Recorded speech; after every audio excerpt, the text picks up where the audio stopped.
He deleted everything. The VOD, the clips. I mean, he sweeped this up. His mods were banning anybody talk about this in the chat. You got pranked. You got pranked by FouseyTube. You got pranked by FouseyTube. Guys, it's a prank. He's a prank guy now. You're lying. But I used this woman's pain. Liar. I used her struggle. True. I used her story, and I turned it into a joke. And her pussy. This fucking hotel room. Whoa. And then when I told you about it, all you did was delete it and not once apologize. I don't even remember that. Of course you don't. I swear to God I don't remember that. But why are we changing the subject? You used my name for money and relevance your whole career. Whoa. I cover the fucking news, of course. I cover Fuck you. You cover fake news, dog. The only reason people are friends with you is because they know you can cancel them. You don't give a fuck about anybody but yourself. So our friendship was a fake friendship? You were just friends with me because you were afraid of me? I was scared as shit of you, dog. You made me want to So you're a fraud. You're a fake. You've never done anything that's creative. You made one song called Dollar in the Woods. And first of all, my dog that died that I buried in the woods was named Dollar. So go fuck yourself, first off. Second off. Whoa.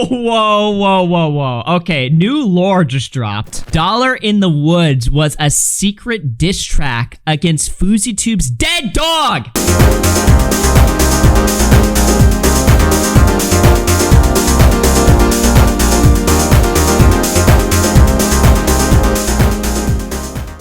Where to start first with this fucking story. I do want to point this out though. You know, FouseyTube's, he's been having a lot of clips go viral.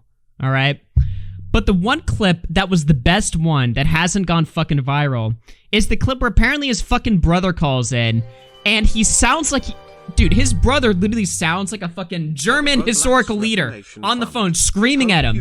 You know, like, you are a bad Muslim. You're not in my fucking family. You're not my brother anymore. It's fucking nuts, dude. Just look at this shit, right? And this is like a week before he was talking about, all of the new stuff, all the fucking, because he's been having all these fucking half-naked girls on, right? Streaming at 24/7. So his brother decided to call in, and people, at first when I saw this, I was like, this is probably fucking fake. I don't know. It could be fake. It could be fucking real. It's good shit, alright? When will Smaggle grow a single brain cell? Dude, I'm just sending this message out of concern. I can't verify it or know that it's true, and I hope that it's not. But just watching your Twitches and your Instagram, I have a bad feeling. Less than a year ago, I have a bad feeling about this. Less than a year ago, within a year, you were in the pits of the pits. So depressed, not opening your eyes, even to a point I remember when you came for Thanksgiving, you said Salah and Ibrahim were trying to play with you and you would just ignore them. That's how depressed you were. And just slept. And then I had to talk with you and everybody had to talk with you and you felt there was zero hope. It was done. Wow, thank you for showing me his feet. Okay, if you look at a man laying down on a fucking couch, you're like, ooh, his fucking feet. You're a fucking sick fucker, okay?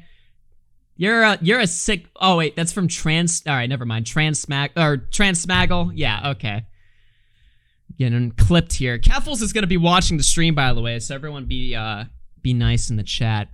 Empty with the fucking $50 donation. Holy fuck. For the Boblax Reformation Fund. Hope you can overcome these demons, my brother. Well, I don't know why you're donating to me with that, but yeah, don't worry. I'll be taking Boblax to a conversion therapy very soon. He needs it. He fucking needs it, man. Ela man with the tier 107. What's up? Life was done. Your future was done. Everything was done. And I gave you a simple advice. I said, Yusuf, start praying. Whether you feel it or you don't feel it, just start praying. Because Allah promises, He promises that if you put a little effort, a tiny effort towards Him, then He will put more effort towards you. And you started praying, and I guess at first, Allah was testing you, but then things turned around. Alhamdulillah. I think it's because of your prayers that you put in, whether they were consistent or not. I think you put enough prayers for Allah to give you another chance, because Allah gives so many chances. And then you started doing well again. Alhamdulillah. I was praying for you in sujood. Mama was praying for you in sujood. And see, this is great too, because this whole stream, this is what I fucking hate about FouseyTube, right? This guy is so fucking fake, but he's grifted into this new market. You see it a lot from, you know, there's a lot of fucking America First drama and stuff like this, and, you know, a lot of people grifting off Christ, you know, saying, like, Christ is king, pretending to be fucking uber Christian. Then there's, like, 10 million fucking clips of them being degenerate and stuff like this, right? And it's like, oh, well, because I'm publicly a Christian, you know, I have this super morally good, righteous image. You know, FouseyTube taps into that same fucking idea, except from an Islamic perspective, right? The difference is, though, is that FouseyTube streams himself every fucking day. So because of that, he's taking calls from family, friends, on stream or whatever. So for the last month, Fousey's been blowing up, rebuilding his entire career, making over $100,000, all while saying, oh, you know, it's because of Allah that I'm here. It's because of God. I'm such a great person now. He's granted me everything or whatever, right? But while he's doing this, he's drinking, doing drugs, bringing all these fucking hoes on every stream or whatever, just living this degenerate life. So then you have his fucking brother call in, fuming, furious to disown him live, and is like, hey, fuckhead, you're ruining your family's name, you're ruining our great religion, you're ruining, you know, you're dishonoring your Muslim brothers, your literal brothers, so fuck you. And because he's live 24/7, this gets broadcasted at the same time. I mean, imagine this being your fucking life. Everybody was begging Allah to help you and give you another chance. Everybody. Fousey is the tipster of Ramadan? What the fuck, man? You were due. So Allah accepted one of our du'as and accepted your measly efforts. Because all of our efforts are measly. Ramadan. He accepted it. Maybe he accepted my dua, maybe he accepted Mama's dua, maybe he accepted your dua, and maybe he accepted some of your prayers that you offered. And now I'm seeing you on Twitch and Instagram with half-naked girls all around you, in the car with half-naked girls in shorts up to their pussies, saying you're gonna move in with them, hoping that was just a joke to get views, because you are not going to move in a house with girls you are not married to. You understand that? Because if you cross that line, Yusuf, I am not your brother. I have to draw a line somewhere in the sand. If you cross that line, I am not your brother. I'll give you another chance. You're gonna lose me as a brother until you come back. Okay? You're not gonna move in with them. And next time you do anything, what do you think it's for views? I don't care if you have 100,000 live subscribers. That means shit to me. Holy and fuck. It means shit to you if you're getting to it with the wrong way. So you have to ask yourself every time you're gonna do something, every time you're gonna post something, is this going to upset Allah, or is this going to make Allah happy with me? And if the answer is it's going to upset Allah, but it's going to get me 1 million views, you're not going to do it. Because if you do it, you're failing the test. You know, Allah says in the Quran, listen to this, in the Quran, he said it. Take some fucking cope vape. The cope hit, dude. He just listens to his brother just screaming at him on the phone. This is also like 10 p.m. at night. So 10 p.m. at night, his brother just gets on the phone and decides to fucking air out Yusuf, air him out completely, give him the fucking business, tell him what's what, tell him that he's no longer part of the family. And I see Nick saying this is cult shit. I stand with his brother. I agree with his brother. I think, you know, you can't be dishonoring his fucking family like this by acting like a fucking jackass, you know? It's disrespectful. It's bad form, you know? It's bad form. Word. Allah says in the Bible goes, there are some people who are on a boat in the middle of the sea, and a huge storm hits their boat, and the waves are going over their boat, and they know for sure they're gonna die. Holy shit. So they start praying and making dua to Allah, and they start promising Allah, Ya Allah, if you just save us from this storm this one time, and give us another chance, when we get back. His brother sounds like fucking Hitler on the phone, though. Like, for real. Like, he's just, like, screaming. He's like, you will... And he's, like, talking about these stories and shit. It's scary as shit. We're not going to do the sins we did, and we're going to worship you the way you should be worshipped. And Allah says, he answered their prayer, and as soon as they got back on shore, and as soon as they were saved, they went right back. Like, I was seeing edits of this all over fucking TikTok, and they were, like, editing it with, like, Muslim, like, chanting music in the background, which made the clip even scarier, you know? To their bad habits, to their bad deeds, to make money to do whatever for their pleasure. And Allah says those are the ones who will be destroyed. Because they begged Allah for that chance when they were going to die. Allah, when they were at the pits of the pits like you were. And Allah gave them the answer to their prayer like He answered your prayer.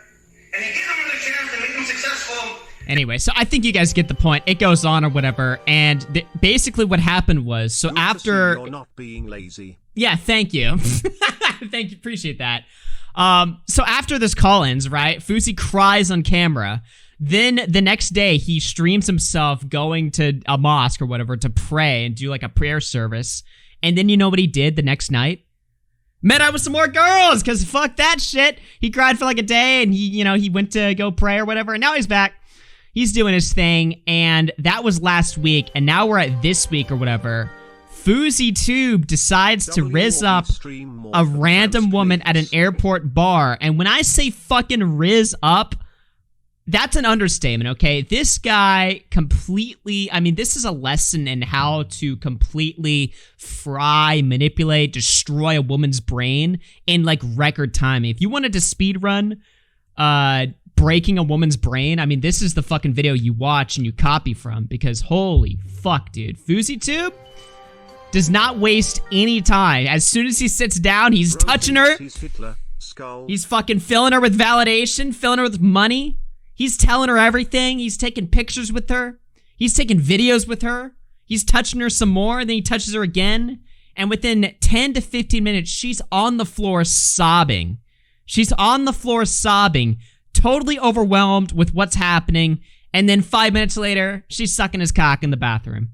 You know, I mean, this is some truly, truly disturbing stuff right here. If you guys watched Colossal's Crazies, FouseyTube documentary is from 2016 and 2018. I mean, you know, he presents Fousey as like this sleazy scumbag, liar type of guy or whatever, right? But this video right here just takes it to a new fucking level. And he's not getting enough hate for this, you know? He's not getting enough hate because what he did, what he was able to do was he was able to successfully rewrite history. So he put out a response video and he's like, I never had sex with her. This never fucking happened. And I don't want anybody saying otherwise because that would be a lie. So after he said that, anybody that covered the story just ran with the lie. They were like, oh, well, Fousey didn't fuck her, but he was inappropriate with her and he used her for content. And it's like, used her for content? You think that's what's bad about? Who gives a fuck? No, it's that he actually fucked her, which he did, which he's now lying about. He called YouTubers up and bragged about this. So I'm not gonna fucking sit here and let him lie about that shit. Like, it's one thing if you watch this video and you think that there's nothing wrong with what he's doing, right? But the fucking lying. And then the fact that he's able to just rewrite history just instantly on the spot. And that's why, like, you know, people look at this as like a fucking, oh, you know, Fousey did a little bit of a cringe thing. No, dude, he didn't do a little bit of a fucking cringe. He's a full-on fucking psychopath. All right? Fousey is nuts. So we're gonna take a look at the full fucking video right here, boys. Let me check up on the chat.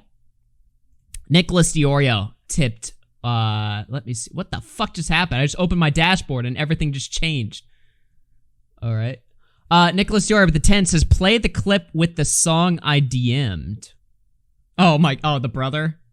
Oh, fuck, I missed that. Hold on, let me see if I can open this up. What the fuck? Dude, this is gonna be fucked. And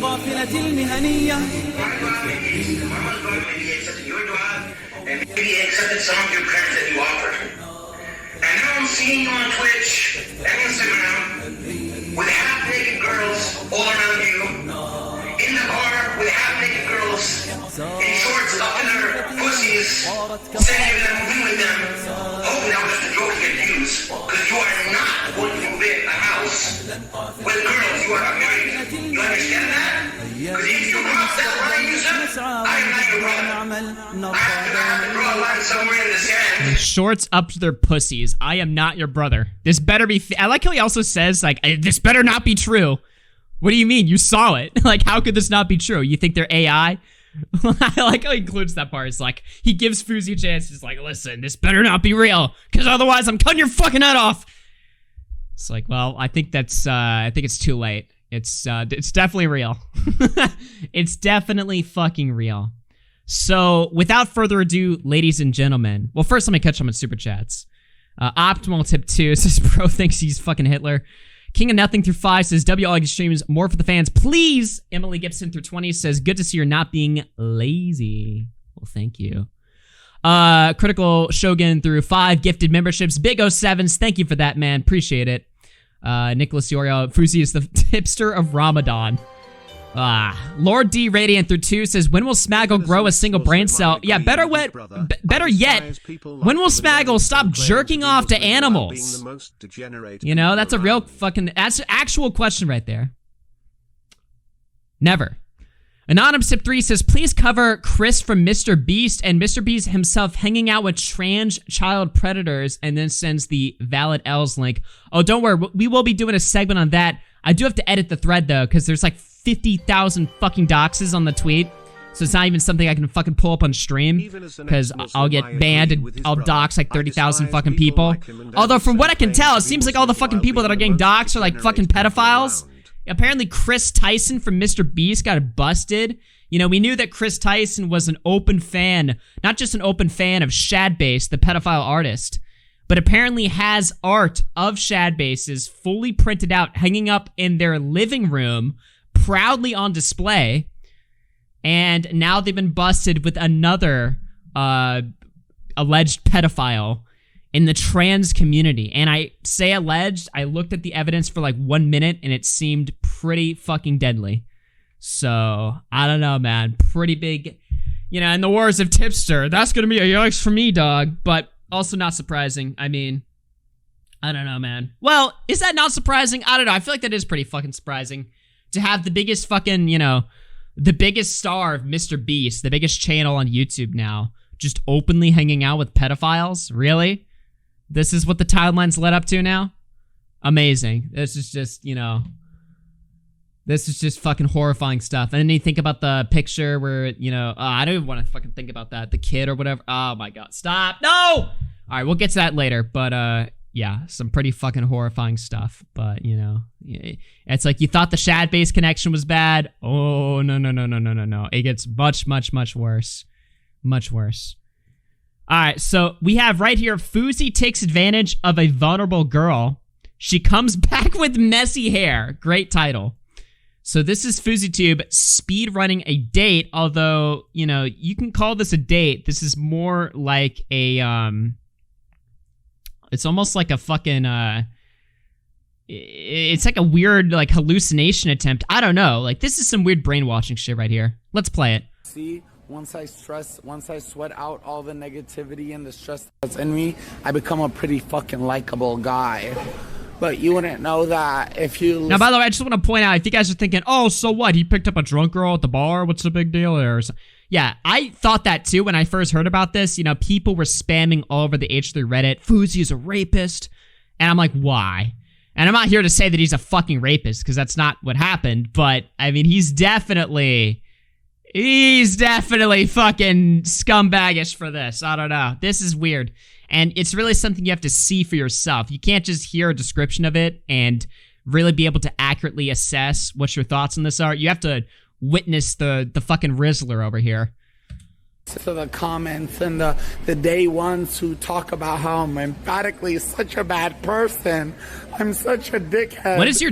Okay. I'm not. What is your take on the Island Boys posting incest? My take is anyone covering the Island Boys is as bad as the Island Boys, alright? Stop fucking spamming this video of these two fucking freaks kissing and fucking each other. I don't want to see it. Like, I don't need somebody to caption a video of two gross freaks incestual fucking... I don't want to see this shit, okay? You know? But people will post it with the caption like, look at how fucked up this is. Yes. What's next? Are you gonna post child porn and say, look at how fucked up this is? Stop posting that shit, man. I don't want to see it, dude. I don't want to see the fucking Island Boys. Plus, what is there to cover? You know, like these, it's like when the Sky Jackson fucking thing happened and people are like, Augie, cover this. The new tape got leaked. I'm like, no, I don't want to fucking be anywhere near that shit. What are you doing? I'm not. I'm a great person. It's like Bo Black's fucking Pikmin porn. I don't want to see that shit either. How are you? Hey, how are you? I'm so good. But I have like 5 hours. My name's Yusuf. What's yours? This is Sarah. Sarah? Hi, Sarah. Yeah, I got 3 hours. You vaping? You vaping? Yeah, I'm just like ghosting it. I'm hiding it. Yeah. Talking about that. Which one's your boyfriend? No. Perfect. I'm trying to make him my boyfriend. Both of them. Perfect. What's up then? Oh, wow. That was quick. Yeah. How are you? I'm just kidding.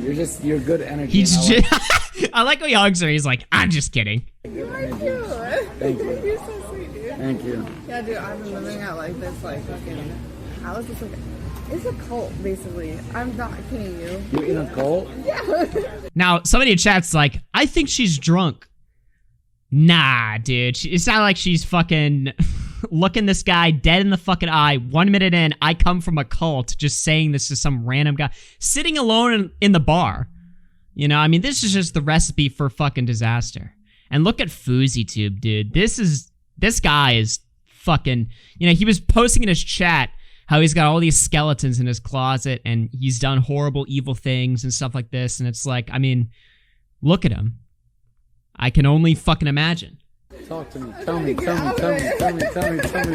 I watch all those Netflix documentaries. Dude, so like, okay. Right. So 100 gifted, 1 second. My supporters just gave me 100 gifted. There's no fucking way. Who did that? Sandman with the 5 gifted. Somebody just did 100 gifted. I'm scrolling up to see who it was. yeah. Please don't be vivid. KM Mio. No. It wasn't KM Mio. Who gifted the 100? Fuck you, dude. They parasocially fucked me. Do you know what parasocial means? Yeah, like, What the fuck is he talking about? I'm going to Burlington. Come to LA instead. Whoa, that was quick. Okay. So he's already trying to fucking entrap her here. Like, you should come with me instead. We'd have hella fun. You're cute. We'd have hella. I wish. 2 minutes in. It'd be fun. I went to La Jolla one time. Guess what? I mean, in a newspaper because You're bad as shit. I was laying on Duh. the rocks and there was like this, Tipster wishes he was this guy. He gifted 100, y'all. and they were going, or True. right? And they're- Incel Augie is jealous of the Riz God. True. I'm laying out and I'm hanging out with the sea lions. I took a selfie with the sea lions and I was like hanging out with them. And they were, and I came up to the shore, and this newspaper guy, a reporter, was like, "We're gonna write a story about how the humans are encroaching on the fucking." My chat is wondering, are you drunk at 8 a.m.? No, dude. You're No. sober? Yeah, well, Okay, no. What'd you drink? You know what I mean? What'd you drink? I just had a Bloody Mary. Can you follow my Instagram? I want to be friends with you. I mean, mine is kind of like. So he asked if she's drunk. Let me show you. I She wish said you would no. come to LA. Your energy is so fun. Oh, thank you. I'm you know surrounded. what's up. I'm surrounded by a bunch of NPCs all the time. Yeah. This is me. Yeah, do it. Dude, this guy is so weird. Thank you. I'll follow you back. Well, I mean, I don't care either way. I got like, I got no problem with that. But yeah. So they put me in the newspaper, and I'm like laying out on this rock, and pushing on the sea lions. Free the sea lion. Give her one more. Give her one more. On me. On my One tab. more. Can you put that on my tab? Her next one. Just fill her up. I got you. You're a good energy. I like you. Your name was Sarah? Okay. What was your name again? Yusuf? That's easy. I can remember that. Yeah, you can call me Fousey if you like. Okay. That's my nickname. Where are you from? The Bay Area? Like New York or? Yeah. What about you? Well, I was born in Oregon, and then I went to California for a little while. Can I take a picture with you? Yeah, sure.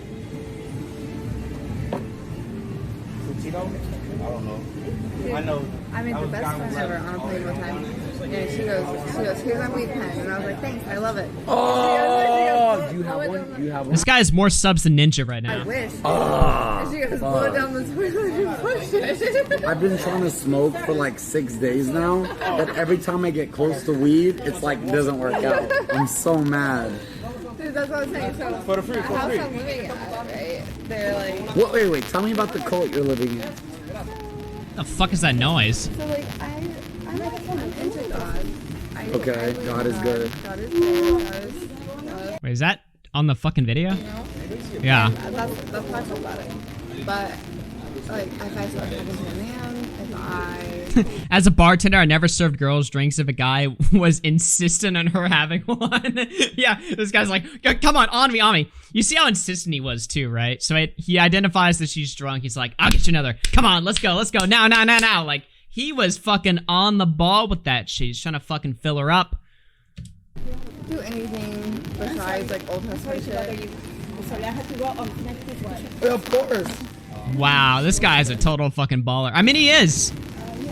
Thank you. Thank you. He's on top of the world. Yeah. Yeah. Guess how many followers I have? What the fuck? What are you doing? I don't know. I just live my life very. Dude, this fucking buzzing is about to fucking kill me, man. He's about to like fucking...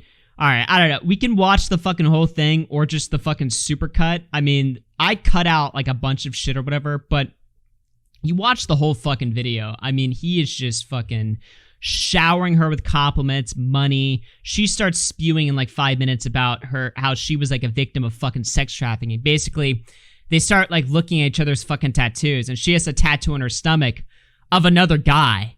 And he starts like cracking all these jokes. He's like, oh, is that your boyfriend? Oh, fuck. Like, we can't be a thing or whatever. And she's like, no. Actually, that was the guy that trafficked me.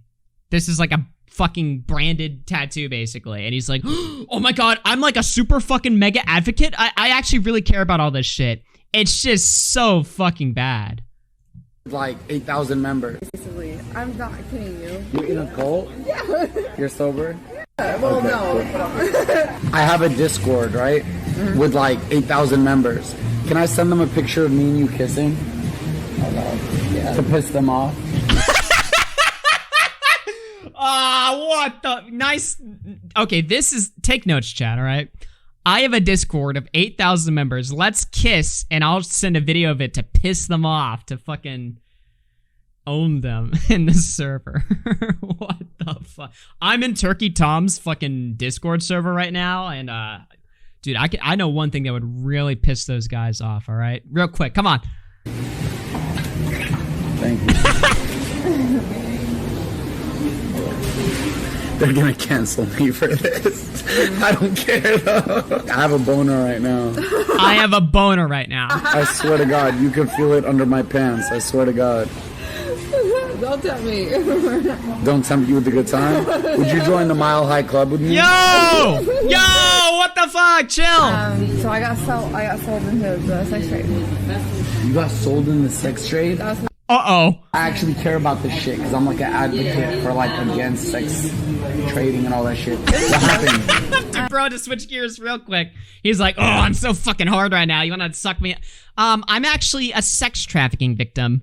Oh my God, I really take this shit really seriously. You know, I've been an advocate for women's rights for like the last 10 years. Like, I've raised money for the Women's Rights Foundation. Okay, I am a fucking I am the oracle of sex trafficking and stopping it. That's actually what my channel is dedicated for. I built my channel to stop the sex trade. All right, please. I'm not trying to fuck you yet. He was trying to make me a lot lizard basically. A what? Yeah, a lot lizard. I like those. Yeah, So I get many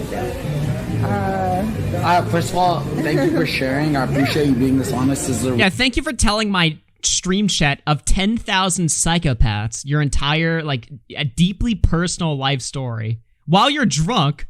So you're not even, like, fully capable of, like, understanding the consequences of airing this shit out publicly, right? Thanks for telling my stream that. This is great. The clips on, dude, LSF is gonna be fucking huge today. real conversation. No, it's real. It happens. My audience It happens might every not day. understand, but I've been there. I used to be a sex addict, so I used prostitutes for years.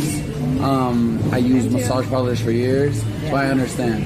What the fuck? Yo! Okay, so he tries to fucking relate to her by saying, no, I've been there before. I used to be a sex addict, you know, hookers, prostitutes, you know, but I used to engage in the sex trade a lot.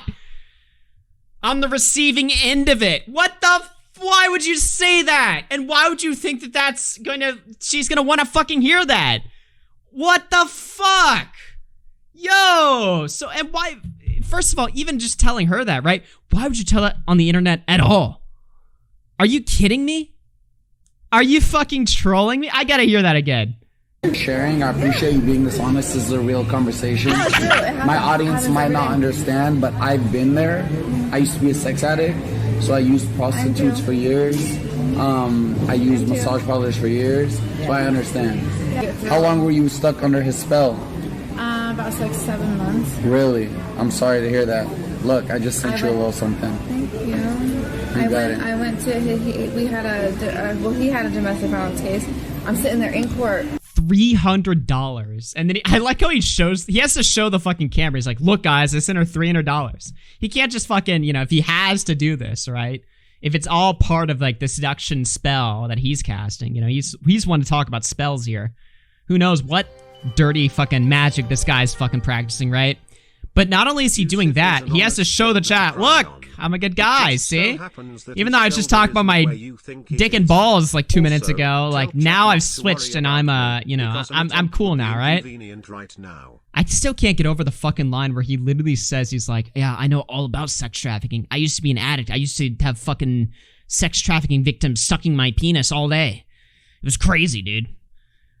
Holy shit, dude. This is the top 5th stream on Twitch. Why? And I'm looking at the screen, and my heart started racing. I'm freaking out, I'm crying. Not gonna lie, his brother had a point. Yeah, again, I need to stop deleting that video off the screen of him and his brother. Dude, it comes in handy, dude. Like 1 week ago, his brother is like, you are a sexual degenerate. You are dirt to my name, and you're done, right? And then he cried, he went to a mosque, and then he started fucking whores again, and then a week later, he finds himself in this situation, which again, people can debate, like, how fucked up this really is. We're not even at, like, the worst part of it yet, right? But you can walk away from this, like, thinking that this really isn't that much, there's no criminal case here, it's not that big of a deal or something like that. It just looks so fucking weird, dude. And again, it could be there could be guys that pull this shit off that maybe, like, I'd be willing to give, like, the benefit of the doubt to, but a sleazebag like Fousey, who's literally had every lie he's ever told documented for years, it's like, I'd want to hate him more, It's like, I'm not trusting this fucking guy. I'm not seeing the benefit of the doubt or, like, willing to give him any good intentions here. No, he's fucking nuts. The best thing I could say, he's a fucking manic case or whatever, right? He's having some sort of like a delusional attack, but that just comes off as like an excuse. I don't know, because that's what he's saying on Twitter, and that's why he's lying and saying all this crazy shit about how Ethan Klein is gonna come out and protect him. He really said this. We'll play the clips. He really said this shit, that Ethan Klein is gonna protect him. Oh, you guys think you can stop me? Ethan Klein is gonna save my ass. Where was it? It was here. I have a lot of people taking care of me right now. I have Abdullah, Habibi Star Killer. If you want, reach out to him first. He backs me up. Have H3H3 on the fucking line to defend me. So please don't bring my mental health into this. Yes, I haven't slept in over 36 hours. Yes, I'm delusional. Yes, I can't sleep without sleeping pills. And yes, I'm hard as a rock right now. Well, please, don't bring my mental health up as an issue to bring you attention. So, do you think, one in the chat if you guys think H3 is down to protect this guy. 2 if H3 wants nothing to do with him or will snake him on the show. Because I heard apparently Fousey's supposed to be on the H3 podcast soon. Will H3 stab him in the back with a knife? Or will he take him in as a mental health fucking advocate? Like, oh, I'm here for you, Yusuf. I don't know. We'll see. I really, not only do I think H3 will stab him, I really hope he does. And it would just be like a nonstop H3W after H3W. I mean, like I said, I'm full Common Cop in 2020 summer. Remember when Common Cop, Keemstar would call in and be like, why is this guy up H3's ass? That's me now. I'm up H3's ass. I am H3's biggest FUPA gun card. He's winning. in the court, and I'm looking at the screen, and I just got, my heart started racing. I'm freaking out, like crying, because this girl is saying all the things that he said to me. Yeah. And I'm sitting there. He's having me sit on his side in the courtroom. Can I say something real quick? Yeah. Hey, to everybody who's sitting here like, oh my God, you kissed her, da-da-da. This woman was involved in sex trafficking. The guy who manipulated her and brainwashed her is a piece of fucking shit and deserves to die. So yes, I sent her $300 so she can start removing her... What the fuck does that have to do with anything? Dude, you guys in the chat are saying I'm too fucking horny and weird or whatever. Dude, she was fucking sex trafficked, and the guy that fucked her was a piece of shit. Okay. What does this have to do with anything? Why are you cooler now because she was... That's worse. Tattoo and see her kids this weekend. I'm against that. I'm a sex addict. A lot of the women that I used to get handjobs from were sex trafficked. Hey, fucking yo! Fousey! TMI! Stop! Fuck, dude. You need to stop saying stuff like this on camera. A lot of the women that give me handjobs were sex trafficking victims. Nice. Put that on his fucking tombstone, dude. So ashamed in that. So if I have a chance to help somebody... Okay. So this is where things get fucking weird. Now I'm gonna go back to this video here for a second, right? So they're talking, chatting it up, and then they leave. Okay, now let's go right before they leave. Oh, she's in fucking tears, crying, kissing. She doesn't know what to do right now. Her brain has been overloaded with, you know, validation, compliments, this guy kissing and sucking her toes for the last hour, giving her thousands of dollars and stuff like this. So she doesn't really know how to handle this. She's drunk. She's just fucking shitting herself or whatever, right? How do they leave, and what happens when they come back? Oh, no. I was always upset. I would always leave the massage parlors like shit because I knew the woman was sex trafficked. Okay, what the fuck is going on here? But my addiction...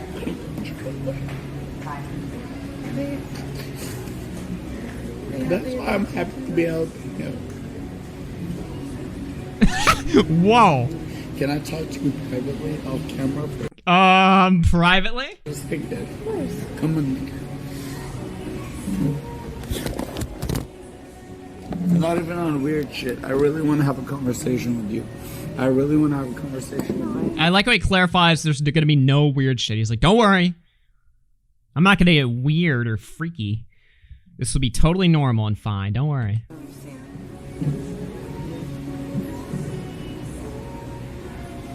Alright. What? There's... What the fuck is this?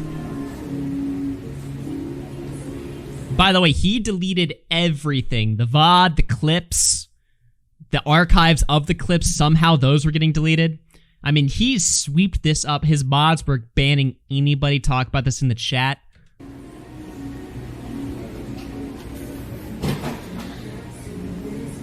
This is so gay.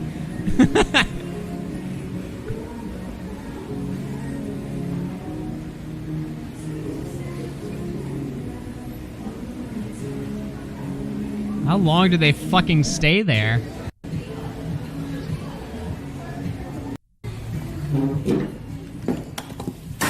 Can you watch our stuff for a second? Sure. Make sure nobody takes anything. I got you, buddy. Thank you, brother. I'm gonna turn it to you, all right? I'm gonna go walk with her real quick. I'm gonna buy her stuff from the convenience store. She needs some stuff before her flight. Got you. Thank you, brother. And make sure nobody takes this backpack. I got you, Mom. Or this jacket. They will not take it. Thank you. Holy fuck.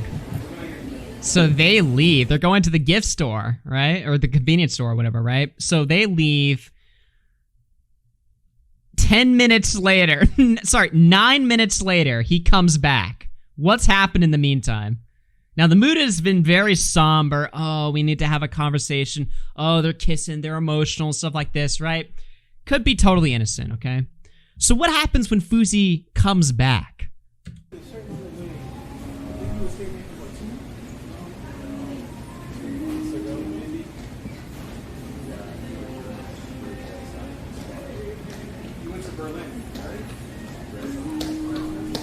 He's running back. Sorry. I just joined the Mile High Club. Ah, no, Fousey, wait. And I know it doesn't count as the Mile High Club because I was in the airport, but I still joined it. I swear to God. Yeah, that is not the Mile High Club, buddy. You're not a mile high. I swear on everything I love. I swear on everything I love. I just joined the Mile High Club. What the fuck? In the men's bathroom. I swear to God. Wallah, I had to confess. I couldn't hold it for a fucking second. What the fuck? Hey, stop. Yo, I could not hold it for a second, bro. Spewed everywhere, dude. Instantly. All over his pants, dude. This guy could not even fucking make it to the bathroom. He actually never even made it there. Dude, what the fuck is this clip? Because again, there's such a difference in energies, like when they leave, like, oh, we're so emotional, we need to go buy some stuff. He comes back fully energized. Yes, oh yeah. I didn't go to buy my fucking snacks. I joined the Mile High Club. I'm sorry. I shouldn't have shared that. I'm sorry. I'm sorry. I'm lying, by the way. It's a joke. Bruh. It's a joke. It's a huge joke. Bro, stop. It's a huge joke. I'm typing I'm sorry in chat. It's a huge joke. I'm sorry. It's a huge joke. You got pranked. You got pranked by FouseyTube. Guys, it's a prank. He's a prank guy now. He's not a streamer anymore. He's back to the old pranks. Get it? Oh, no. What have you done, buddy? I can't keep secrets for the fucking life of me. I can't keep secrets for 2 fucking seconds. It's a prank. So when he came back and he announced that he had joined the Mile High Club, he expected chat to be fully on his side, fully like, yeah, W Fousey, oh my god, yes. And then they would clip it, like, Fousey the Chad. That didn't happen. They were clipping it, but it wasn't Fousey the Chad. It was Fousey the sex trafficking rapist, actually. That's what they were clipping it and titling it. So as soon as he realized that as soon as he realized he lost the chat, oh, no. Things have gotten bad now. It's a prank. And by the way, I don't think he's a fucking sex trafficking rapist, just to be clear, all right? But the chat did not think he was fucking cool for this. And like I said, he's a total fucking scumbag. It's a prank. You got. I pranked y'all. I pranked y'all. Haha, you got pranked. I pranked y'all. Wait, is there a transcript? Fuck, there isn't. You guys got pranked. Y'all are so delusional. Y'all really thought you left her in the bathroom? I gave her a choice. I said, you want to come to the men's bathroom or the women's bathroom? She said men's. So it was her option. She came into the men's. So when I left, is that consent, guys? said you leave. We're going to the women's immediately. Wait, can't she consent if she's drunk? What are the fucking rules? All right, is 1 in chat if this is consent, 2 if not. I'm going full Leafy now. The 1 and the 2 in the chat thing. 1 consent, 2 no. Oh, no. Haha. You guys got pranked. You guys got. I'm sorry. I pranked my audience. They got jebaited. You guys got pranked. She got jebaited. Jebaited inside of her. What the fuck is my life? Take me home. Where's my flight? Why the fuck is my Rolex blurry? Why the fuck do I not fly for 3 hours? Take me home. What the fuck is going on? I didn't even want to do any of this. Now, he's obviously nuts right now, but to be fair, he's been live for 36 days. My question is, why is a guy that has that's clearly as mentally fucked as he is, what business does this guy have doing 24-hour subathon streams? He is barely able to fucking hold it together. I mean, any normal person, a regular guy doing a fucking subathon stream will go nuts by the end of it. Humans are not supposed to be live that long, okay? I mean, I go nuts if I'm live longer than like 3 hours a month, you know? It's a heavy toll on my mental health, you know, guys?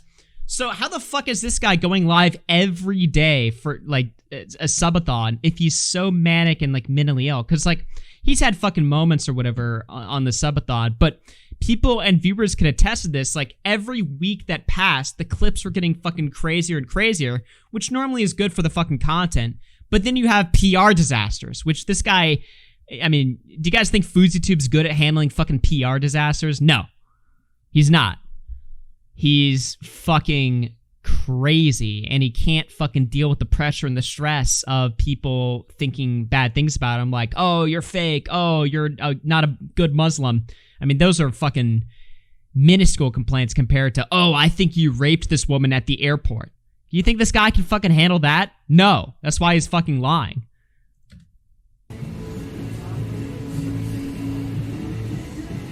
No, that's not cool. No, I didn't do nothing. I didn't do nothing. Man, I didn't do shit. Nothing. I didn't do nothing. I didn't do nothing. Hey Siri, play music. Siri, play some music. Thinking my songs are about that. This is not to get confused. This one's for you. Baby, suck your dick. The first date. You scared to rape a bitch? I can't relate. She let me in the house. Nobody's safe. Now pass the plate. Rape, rape. She let me text her. Won't let me touch her. She said she can't fuck. I'm like your brother. Kick down the door unannounced. While she lay on the couch, I gives a fuck, this your house. Place that crotch on my mouth. Rape, rape. Dude, this fucking song. Alright. Rape, rape on the first fucking day.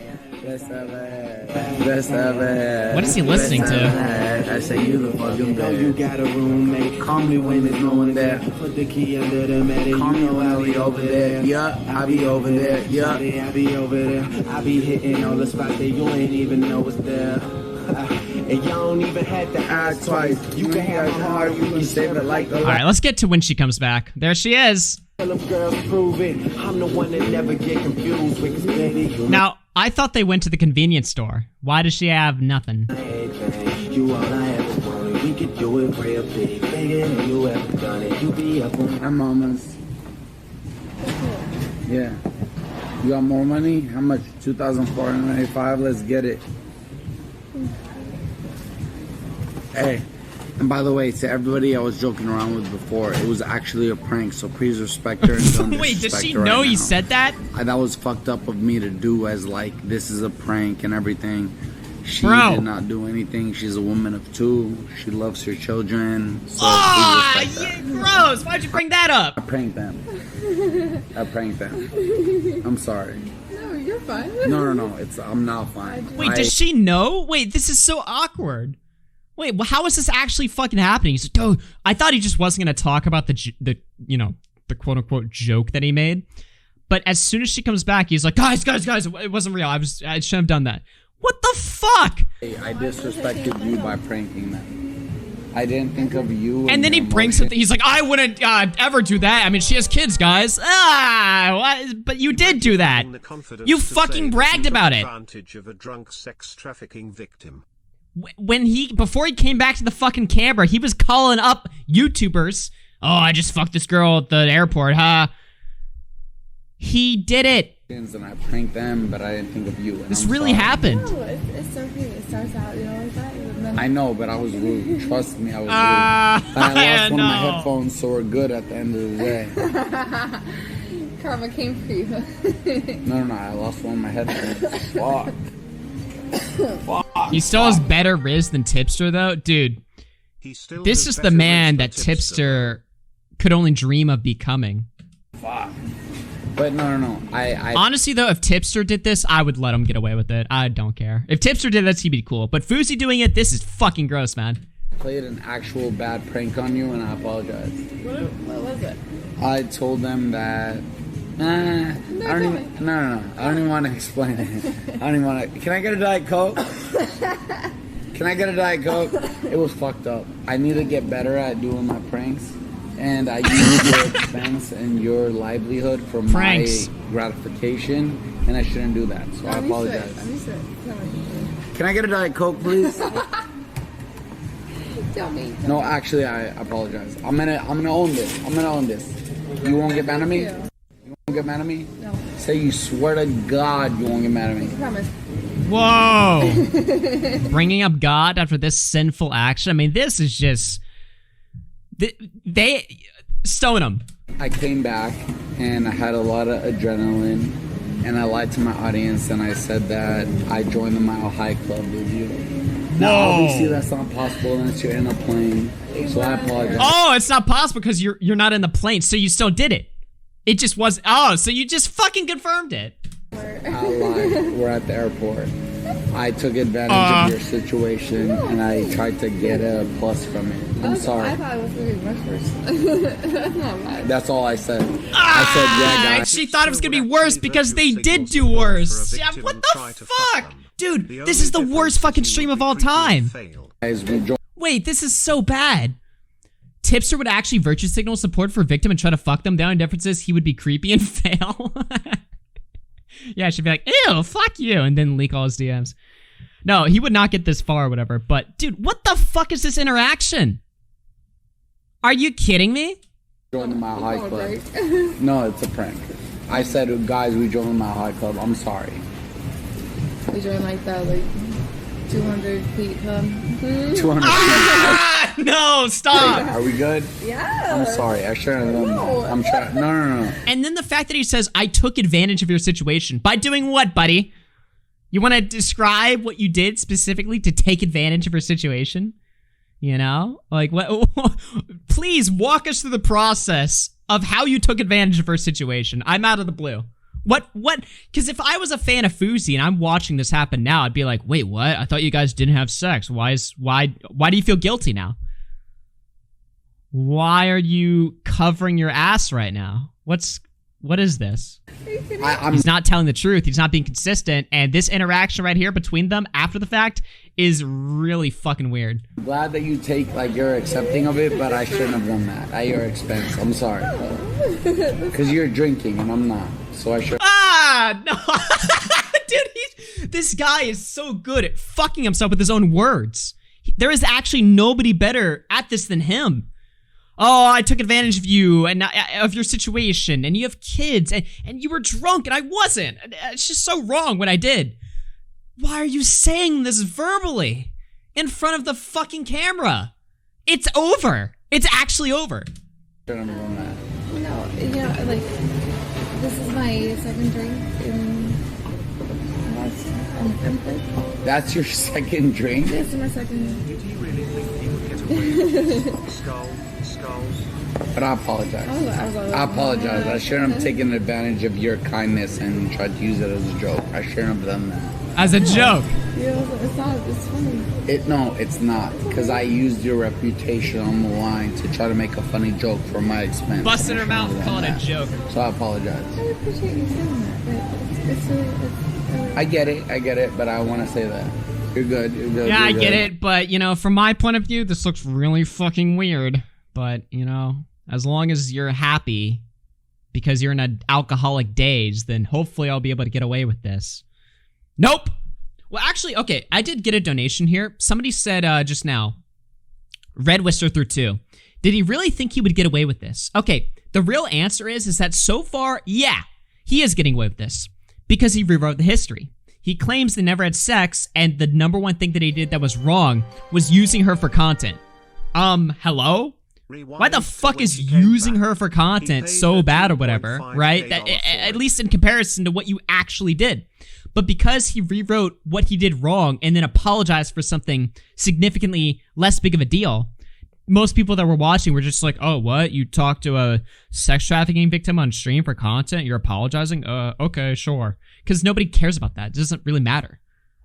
Right? Like, plenty of people talk about plenty of terrible...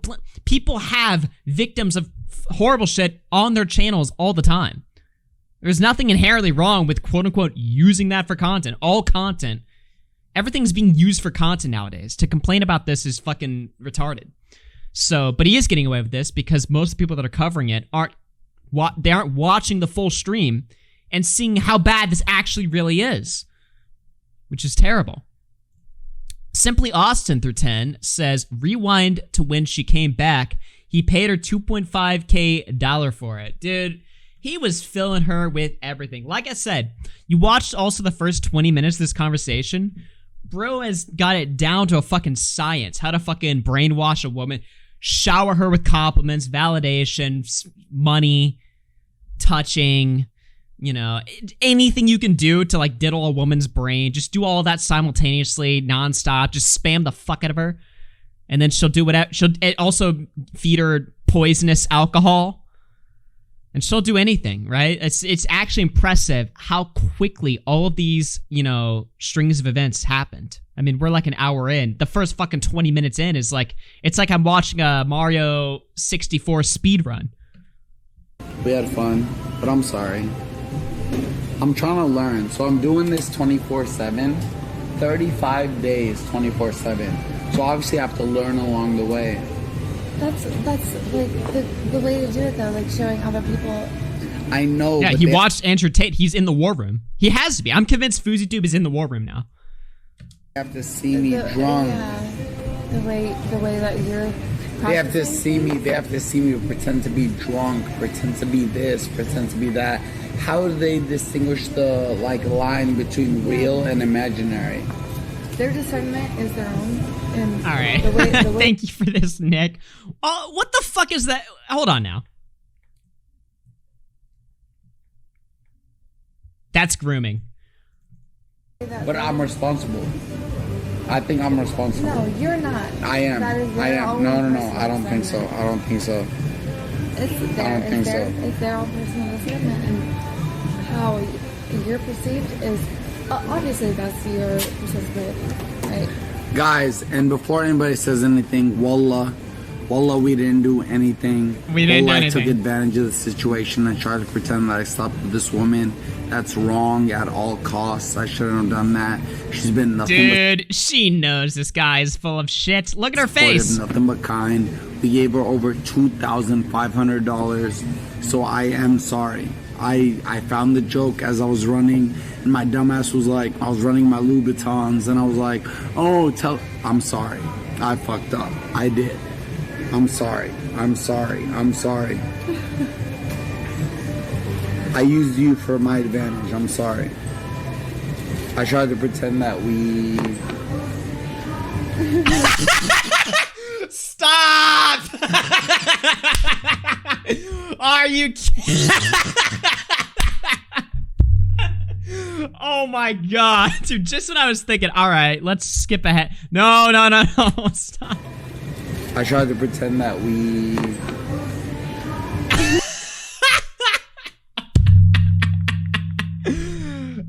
This guy. Dude, not only is he the Riz god, he's the content god too. This whole segment, by the way, is projection. I'm mad that I do not possess nearly the amount of skills, talents, intellect that this man possesses. I mean, holy fuck. I don't want to be what is happening right now, boys? Oh no.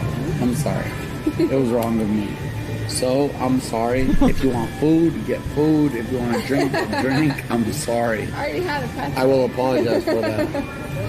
I wish I could be the president. Lying Wallah twice? If I said Wallah earlier... Dude, I was like, can we get Tommy C to react to this? But then I started thinking of like, Tommy C would probably think Fousey is like the coolest guy in the world after this. I need to fast for 6 days. I need to fast for an eternity right now. No eating. What's your life? I'm fucking up. I haven't slept in 27 hours. Tommy did? Swear to God. 27 hours I haven't slept. I know. Where are you going to a hotel? Huh? Are you going to I'm going home. I was supposed to go to a hotel, but I told my assistant I can't. I'm coming home. I'll fast for 3 days because I swore to God that I would go to a hotel. Bad. You're nothing but a sweet soul. I shouldn't have used you as a sexual joke. Dude, what the fuck? He keeps going on and on and on and on. You know? I feel really... Sarah, can I interrupt you? I feel really bad. You're nothing but a sweet soul. I shouldn't have used you as a sexual joke, and I apologize. Nah, bruh. No, I don't think you understand what I did. I pretended to my audience that made you fuck, and I'm sorry. Pretended. It's okay. No, I'm actually sorry. I shouldn't have done that. That's Dude, wrong. this is like the 20th time he's tried to apologize for this. Like, at what point is she not gonna start getting, like, at what point is she gonna snap out of, like, the drunkardness and go like, whoa, what's up with this guy? You know what? That is the least of, I've been apologized to from like, Many things. Yeah, the mail. But as my character, I shouldn't have done that. I shouldn't have used you as a joke. I shouldn't have used your emotional trauma as a joke. And I feel guilty for that, so I apologize. I should have used I your sent trauma. you like 1,500. Bro, he just found out she's a fucking victim. He gets head in the fucking bathroom or whatever the fuck happened, right? He comes back and he's like, dude, I just got my dick sucked, yeah. Everyone is going, whoa, you're a fucking rapist.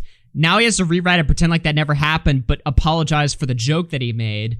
Now he's begging her to exonerate him from this so that fucking LSF doesn't rip his asshole in half for this. This is just this is the strangest fucking hour of my life. And I'm not even here, but just watching this, it's like, holy fuck. Who are these people? Hopefully we're good. But I shouldn't have used you as a joke. Yeah, bring her in after hours. Yeah, tell the real story of what happened. By the way, we're not going to be around here for much longer with the Fousey stuff. We're probably going to move on to watch H3 and XQC. So stick around for that, ladies and gentlemen, because, you know, we've seen most of the stuff, I would assume at this point, although things keep getting fucking crazy. But yeah, there's other stuff we're going to talk about tonight. Big shout out to our donations as well. Lost Forever through 10 says, I don't want to be that guy, but imagine what he does off stream. Echo of Tragedy with the 27 months says, it's the summer of RFC. Ignore the fact that we had a month of autumn. We're a month from autumn, sorry. Well, not in Texas. Simply Awesome through 10 says, rewind to when she came back. He paid her $2.5K for this. Holy fuck, dude. Red Wester through 2, thank you very much. Optimal through 2 says, still is better risk than Tipster. Egghole through 5 says, imagine having the confidence to say that you took advantage of a drunk sex trafficking victim. Yeah, and then also imagine, like, just profusely I almost feel like the apologies make it worse. You know? Holy shit. We need to get Leafy to watch this. Although, I feel like Leafy would also, like Tommy C, think this is fucking cool too. So, all the people I'm thinking, I'm like, who would watch this and just shit on him? Because, like, the people that would watch this and shit on him would make it really gay. They would, like, virtue signal, right? Like, if I watched Tipster cover this, he'd be like, oh my god, this is fucking wrong. I hate this.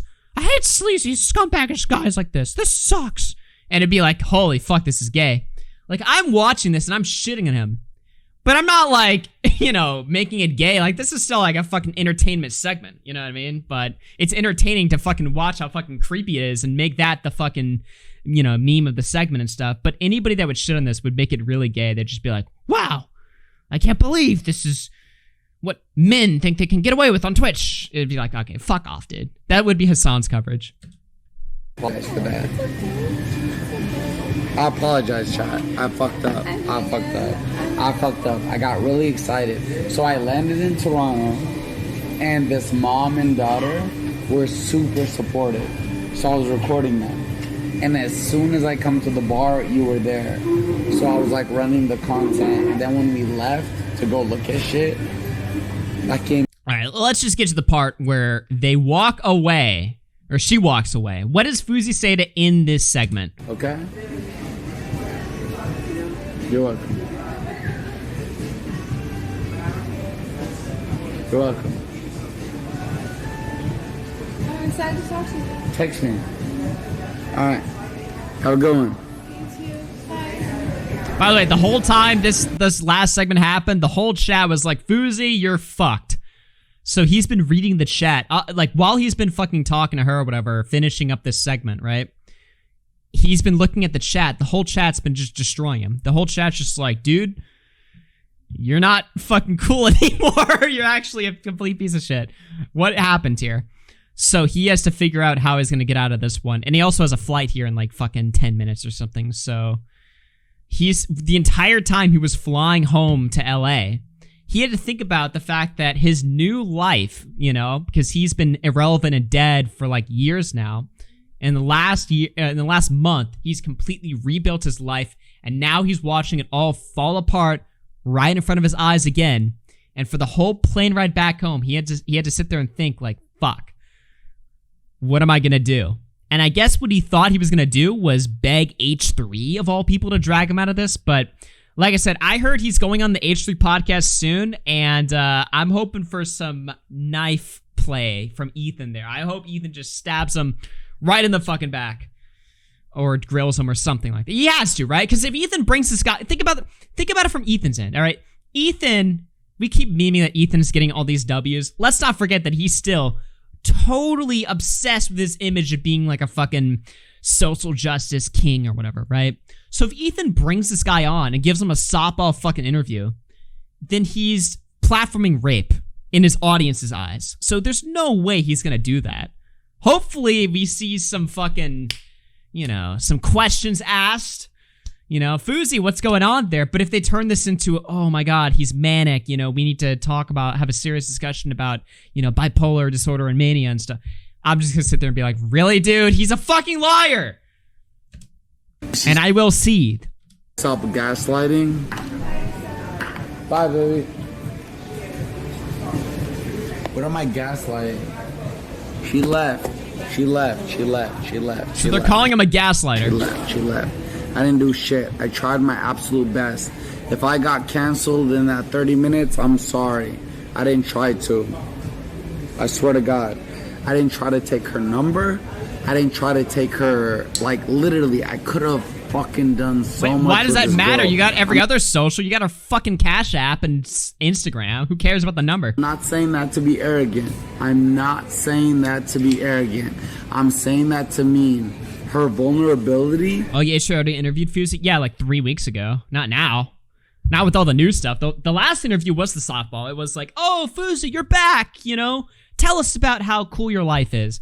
I'm not talking about that. I'm talking about the new interview. Was crossed against the wall. If I had wanted to, I could have done anything I wanted to with this girl.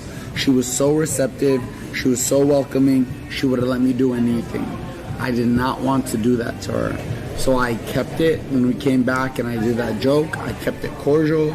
I let her kiss me. I let her love me. Cool. She's happy. She's happy right now. Let her be happy. She deserves that moment. But I'm not about to disrespect her. All right. So that is the clip right there. Fousey takes advantage of a vulnerable girl. She comes back with messy hair. Without further ado, though... Okay, I don't know why that autoplay. That was shit. Okay, so yeah, the Fousey stuff, absolutely fucking deranged. Here is Fousey saying he feels guilty. This is him talking about his fucking guilt. Now, what would he be guilty over, right? It's not like... He's really gonna sit there and spin this to his audience like the thing that he feels bad about is the joke, quote unquote. Nope. But the girl was sex... because the joke was rooted in reality. Traffic, man, and I feel guilty about that. Because I used to mess with girls who were sex trafficked. Hey, stop! One of them what is this, the third fucking time you said this? You feel like absolute shit, dog. And no one's gonna understand that, but I understand that. It's guilty. Ah, now he cries! Dog!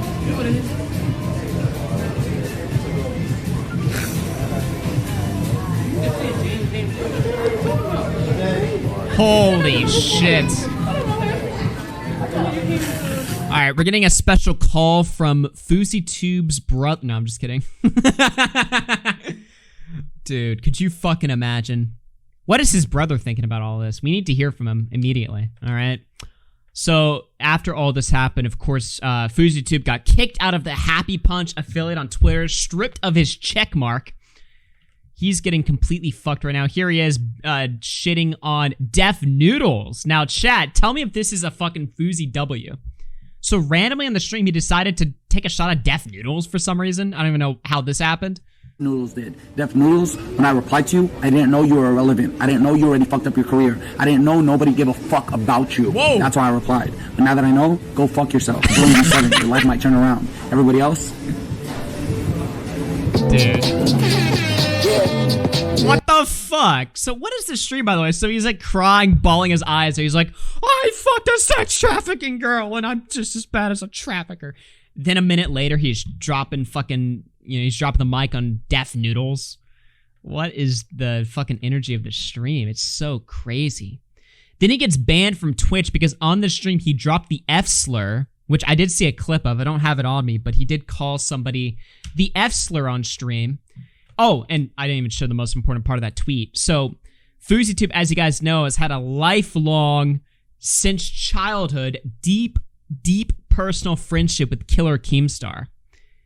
But now KEEMSTAR is covering what Fousey did, and Fousey is done, and he's officially made it clear he's turned on KEEMSTAR for Ethan. This is what he says. I know how bad you want to capitalize on this because I am now friends with H3. But I got banned for using the F slur because KEEMSTAR said he got banned for taking advantage of a drunk sex trafficking victim.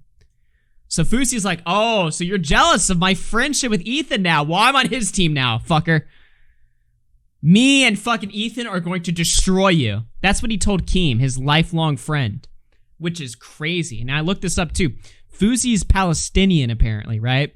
So Fousey's also, this is also a deeply political message that he's sending to KEEMSTAR. He's like, me and Ethan, Palestinian, Israeli, we're forming an alliance against you, which is worse than if he was teaming up with anybody else, right? He's sending like a political, deep-rooted, veiled threat against fucking KEEMSTAR. No telling what they're doing, right? So you got to think about it from that element too. So it goes on to, he put out a bunch of apologies. First of all, he said, apparently the media is about to write a bunch of articles on Fousey, which I'm sure they're going to be totally uncharitable to him. Before the New York Times releases their article slandering me, I will be on Bradley Martin's podcast this weekend to tell my truth. Thanks for your patience. Now, what truth is he talking about here? Because I watched his fucking response video to the situation, and like he does in his stream, he denies having sex with her.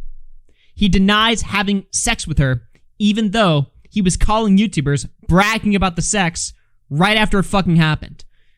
Like, he's a complete fucking liar. Here he is. I believe he talks about it like 8 minutes in.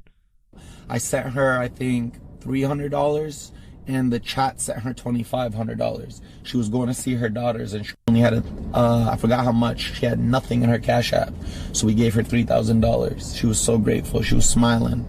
So I said, do you want to walk and talk? So we walked and talked. You know, I tell her, I go through this, I go through that, I go through this, I do that, all this shit.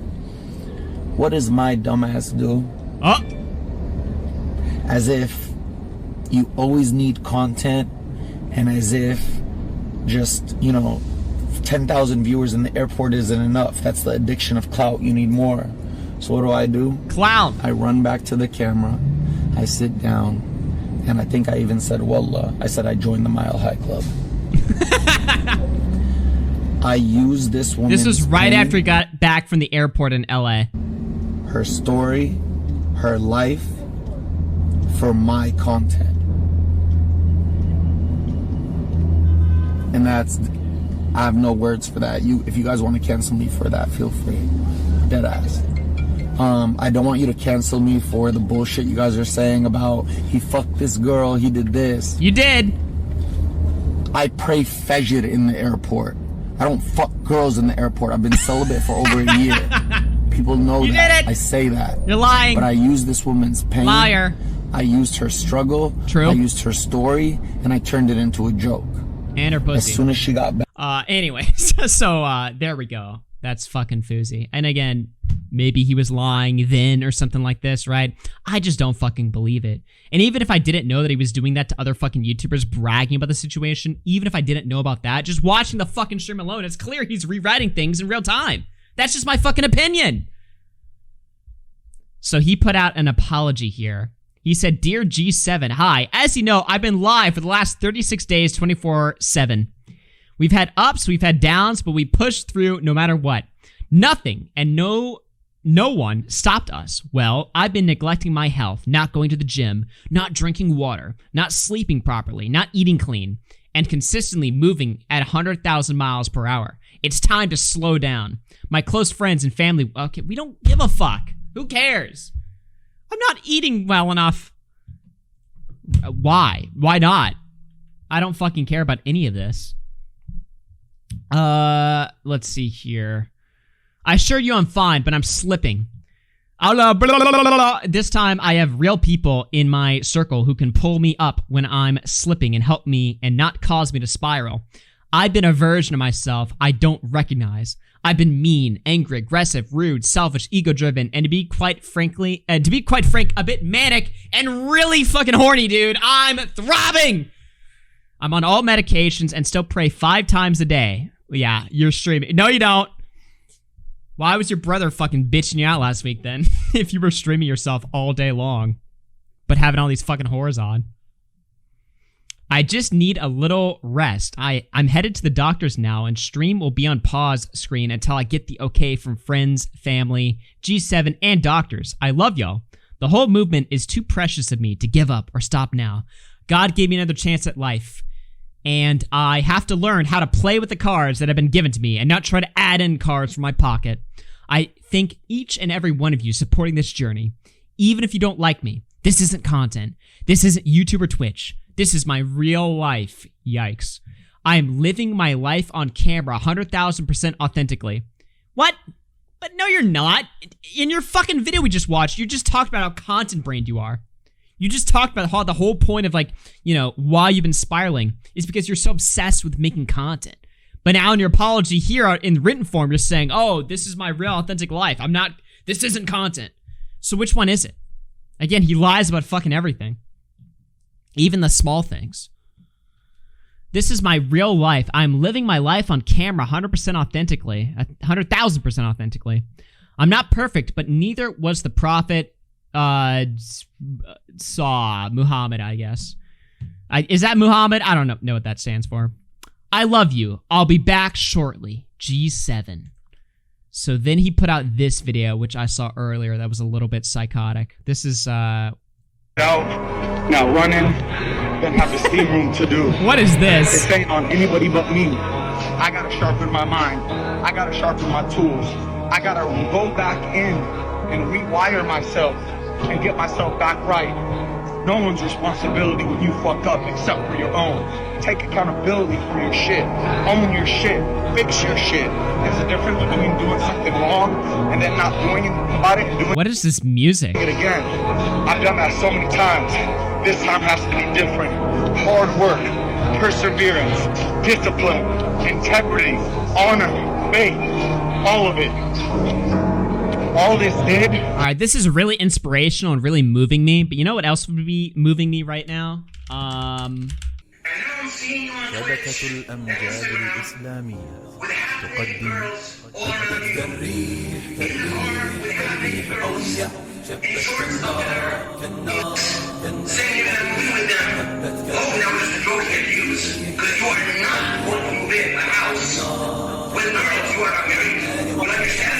صارت بالعزم صارت كالصقر الأبية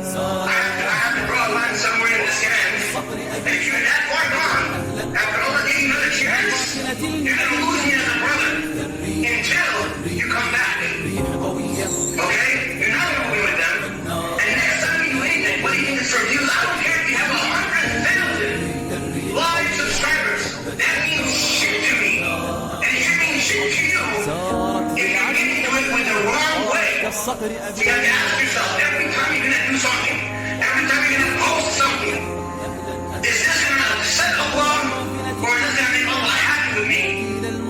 Is this gonna upset Allah or make him happy with me? Well, he's upset. He's not fucking happy with you. Was get me to understand that I was losing my plot. I was losing sense of the vision. I gotta work hard to motivate. I gotta work hard to inspire. I have access to talk to all the youth, and I'm telling them I wanna suck my dick and F you. Fuck that shit. What? Sorry for saying the F word, my mom doesn't want me using it. I got work to do on myself, y'all.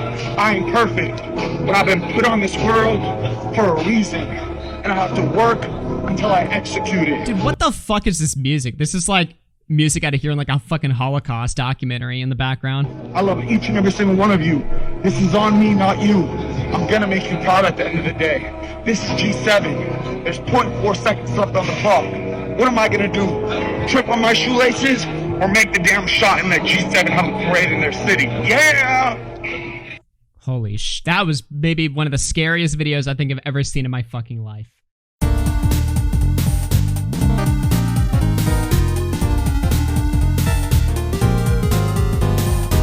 We are about to get to the heart of the matter here, and that is FouseyTube. All right, FouseyTube, who we covered very extensively on Monday's stream.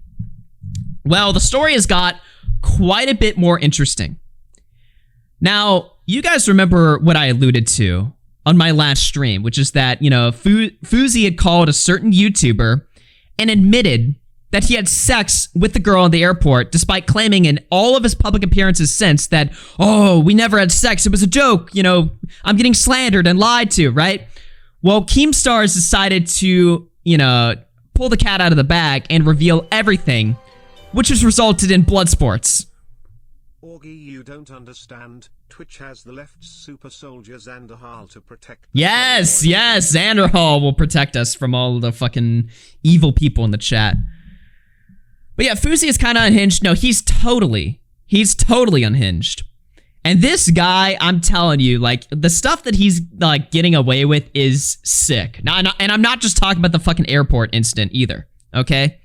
The lies that he's been saying, the manipulation, the fact, he's basically alluding to the fact that he will kill himself so that he can own fucking KEEMSTAR, basically, right? Which is a very fucking low thing to even put out there.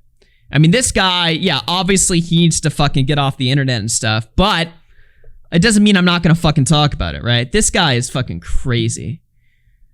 Glink says, Augie, should I make a video detailing how Destiny took my money and lied? Yeah, dude, drop the fucking receipts. What the fuck? Yes, I support this, Glink. I need to see this fucking evidence immediately. At least he didn't use the N-word for content. Oh, speaking of which, I actually have a fucking terrible clip, right? At least he didn't use the N-word for content. So before we get into all the new news with FouseyTube, all right, I do want to point this out. So the day after Fousey gets all of this hate for taking advantage of the drunk girl at the airport and having sex with her, right? He somehow lands a multi-million-dollar kick deal instantly. Which, to be honest, I could fucking sit there and just hate and talk about how fucking ridiculous this is, but at this point, I have to just fucking bow down and accept that Fousey is the fucking Riz God, alright? He's the fucking, he's a genius with business, genius with women. I mean, how the fuck does this happen? He literally got signed. Now, the actual deal isn't $15 million, but it's a lot of fucking money. Multi-million-dollar deal with fucking Kick. Somehow, at like the peak of all of this hate that he's getting online, involving him taking advantage of a fucking girl, right? Now, a lot of people, this came right after he got banned from fucking Twitch. I thought Keem handled the space well. Well, we'll take a look at it in just a second. But here's the deal. He got banned not for the fucking drunk girl incident, but they cited that he got banned for saying a hateful slur. Would you guys like to see the fucking clip here? This clip is fucking crazy.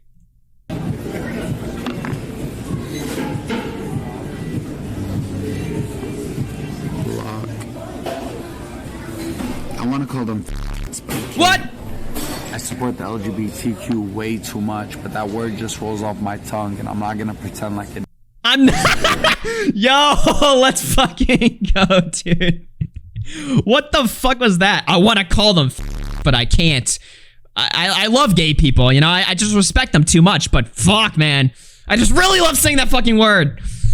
Great, amazing, amazing clip there. So, you know, Keemstar, of course, reported that Fousey suspended from Twitch after being accused of taking advantage of drunk sex trafficking victims. His suspension is only temporary, but the length is not yet known. Well, this tweet enraged Fousey. Fousey was not fucking happy with this shit, right? Because he was like, no, I didn't get fucking banned for that. I got banned for saying the fucking F slur. Fuck you. Now, Keemstar's defense of this is that, well, he didn't say that Fousey got banned because of the fucking drunk girl situation. He said he got banned after it happened, which is a semantical debate where Keemstar is technically correct.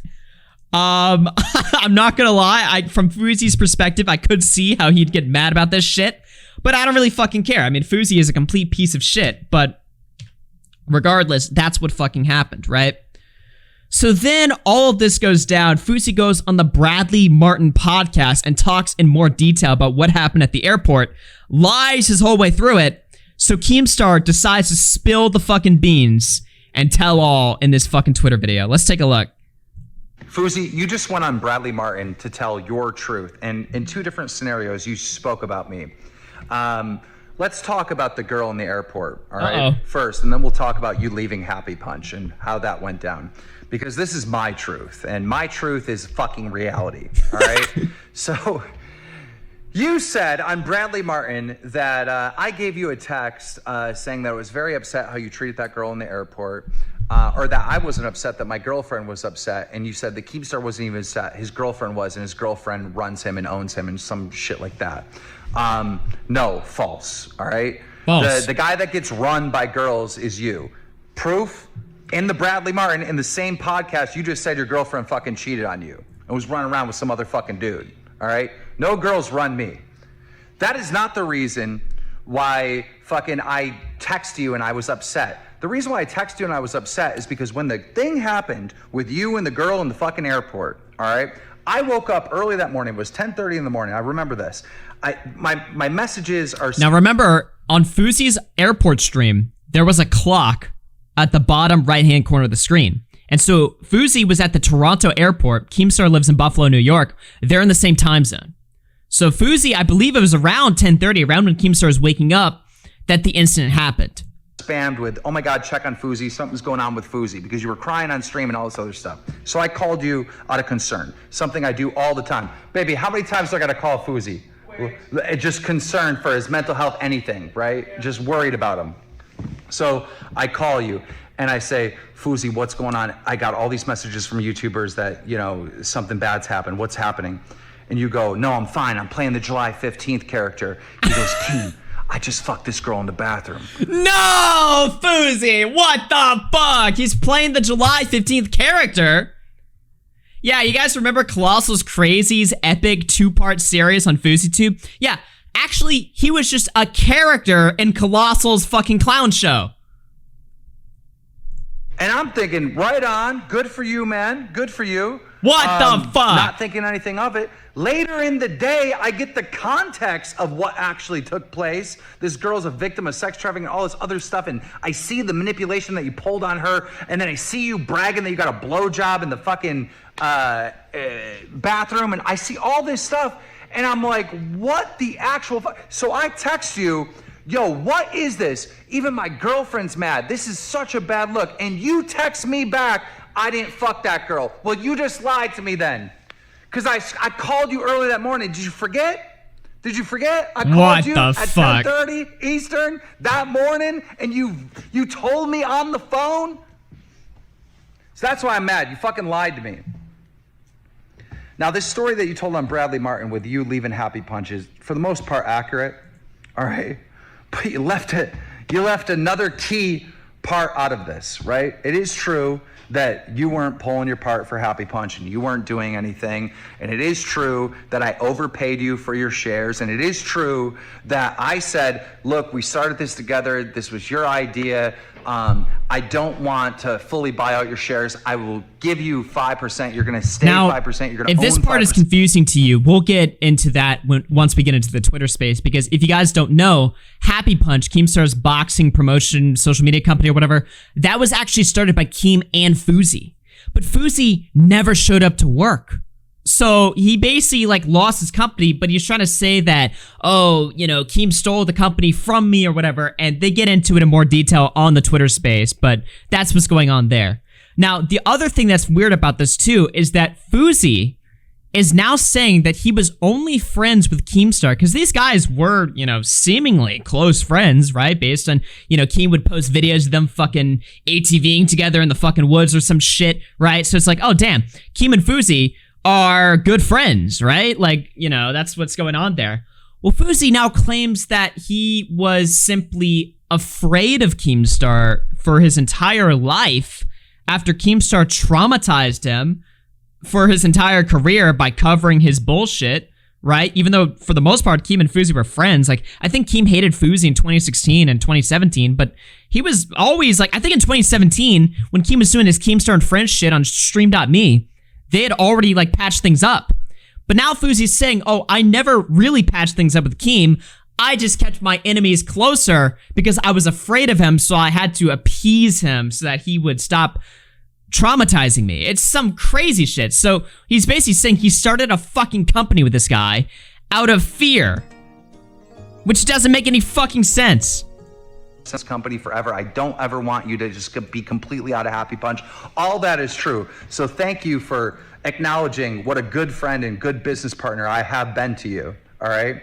But the part that you left out, this little spin that you tried to put on it, where, you know, you were taken advantage of when you were down and out, because that's not true at all. The part that you left out is when you did get better, you came back, we got on the phone, we started talking again daily, we were working on, you know, I was calling you every day to get you back. All I wanted was FouseyTube to get his career back, all right? And I asked you, are you upset about buying the shares in Happy Punch, all right? And you said, yeah, it kind of bothers me. I'm like, okay, well then just buy them back for the same amount. You left that part of the story out. And that didn't happen once. I offered you to buy back your shares at the same amount that fucking you sold them to me at least 10 times in our conversations. I was trying to figure out anything to help my friend and help my business partner get back because you were so down.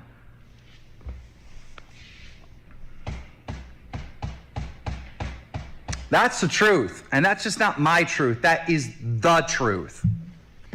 So Keemstar is getting mad at this point, right? And things are getting crazy. He then drops a fucking screenshot of showing the 1-minute call that they did have on the date, August 6th at 11:14 a.m. And things escalate from there, right? So Keemstar, I believe, drops this video. He drops the fucking call. Fousey is now pissed, right? Because now people are saying, hey, what the fuck? I thought you said you didn't have sex with her. What's going on here? So Fousey starts trying to debunk Keem. He's saying, so I texted you to say I didn't do anything, but got on call to say I fucked her? Damn. Trying to point out, like, why would I lie? But that's Keem's point. That's everybody's point. You lie all the fucking time, right? Like, it's not that unreasonable to fucking believe. And then Fousey drops timestamp text messages, right, of Keemstar messaging him at 2:12 p.m. Now, remember the timeline, right? At 11 a.m., Keem hears crazy shit about Fousey. He calls him. Fousey's like, dude, I just fucked a girl in the airport. Keem's like, nice. He doesn't know shit. Hours go by. The H3 subreddit and everybody on Twitter starts picking up the stories saying, Fousey just raped a girl at the airport. Keem's like, what the fuck? He watches the clips. I start fucking researching it. A bunch of people start fucking looking into it. I think Mudahar as well. And we're like, yeah, this looks like shit. So then Keem messages Fousey 3 hours after their first call. And he says, stop streaming. This shit is so bad. I just learned the context of all of this. Fousey says, okay, I'm on my way to get a mental health eval once I land. Keem says, there are videos all over Twitter. Bro, you clearly took advantage of that girl. It looks so fucking bad. Fousey then says, I didn't do anything with her, Keem. Then Keem says, my girlfriend is going off right now at me. She's seen it first. Now, I don't know why Keemstar didn't just fucking press him when he said, I didn't do anything with her. Because to me, I would just respond by saying, like, what do you mean? You told me 3 hours ago you had sex with her, right? But he doesn't push her on that. And we don't really get to see Fousey get pushed on this until the fucking Twitter space happened. So Fousey then responds with one of the most psychotic fucking videos I've ever seen. So let's take a look at this. Keemstar, Keemy Dreamy, my brother, Daniel. You just said in your Twitter video that I called you and said I just fucked this girl in the bathroom. I just posted the text. Now, okay, we almost missed that there, right? Did you hear how he started that fucking call? Keemstar, Keemy Dreamy, my... Who else said that, you know? Like, what is the implication here by you addressing Keemstar in that way? That's all I'm gonna say. Keemy Dreamy, my brother, Daniel. You just said in your Twitter video that I called you and said I just fucked this girl in the bathroom. I just posted the text proof that my first text with you right after the incident was, Keem, I didn't do anything with this girl. That's fucking low even from you, dog. Not even Deaf Noodles would do some bullshit like you. The only reason all these fake news articles are posting that I got banned on Twitch because of... By the way, I love all the strays that Deaf Noodles catches just randomly in this entire drama. Like, even when this was first happening, in the middle of the airport fucking stream, when Fousey's at his, like, lowest moment mentally and career-wise, for some reason, randomly, he's like, oh yeah, Deaf Noodles, you little punk bitch, you lost all your fucking viewers, bitch. I'm just like, what the fuck? How is fucking Dennis getting railed here? Like, of all times. But no, Deaf Noodles just constantly catching strays from Fousey randomly. Bullshit like you. I think even in the fucking Twitter space that we're about to look at, like Dennis calls in and fucking Fousey's like, fuck off, bitch, or something. The reason all these fake news articles are posting that I got banned on Twitch because of sexually assaulting a girl is because Drama Alert spread that fake narrative. You made me want to kill myself, Keem. I was your friend for so many years because I was terrified of you. Everybody knows you're the biggest person who can get someone canceled. Now, this is crazy, right? Either you're the biggest fucking pussy in the world, or you're crazy, or both. You're probably both, but like, okay, let's say that's true. You were afraid of Keemstar. First of all, why? Literally, why? Why the fuck would anybody, especially now, but even back then, be afraid of Keemstar? What the fuck is he gonna do? Run you on Drama Alert or something? He did that a million times. To me, if you were to be afraid of anybody back then, it would have been Colossal's Crazy, who's like spending years worth of his time researching every single lie you've ever said online. I would be like, fuck this guy. Like, this is fucking crazy. Stop. You know, like, why, of all the people to hone in on, why Keem? Was Keem's coverage of Fousey ever really like crazy or something? And even if it was, like, again, what is this whole narrative? I'm pretty sure by the time Keem was doing, you know, Keemstar and Me with Stream.me or whatever, you know, those streams where he'd have like Andy Melanakis and Chad and Ricky Berwick and all these people, I'm pretty sure Keem was like debating Clown at the time, and he's like, you know, I used to think Fousey is a piece of shit like you did, but he's actually a really nice guy. And Clown's like, what? Like, how could you say that? And they would like argue it and stuff, right? So pretty early into like ancient commentary lore, Keem was kind of always rooting for you, and you seem to reciprocate that, right? But then you were saying that he made you want to fucking kill yourself on July 15th, and you had Keem come out and do this fucking documentary, but you said you hated the documentary and stuff like this. It just doesn't really make any fucking sense. And also, if that is true, that you befriended Keem out of fear, I could maybe believe that. That's not that crazy to believe necessarily, even though that just sounds stupid to me. But why the fuck would you start a company with him? That part I don't believe. That's why I don't believe this whole thing at all. You started fucking Happy Punch with Keemstar, a guy you're fucking afraid. So you came to Keem with this idea.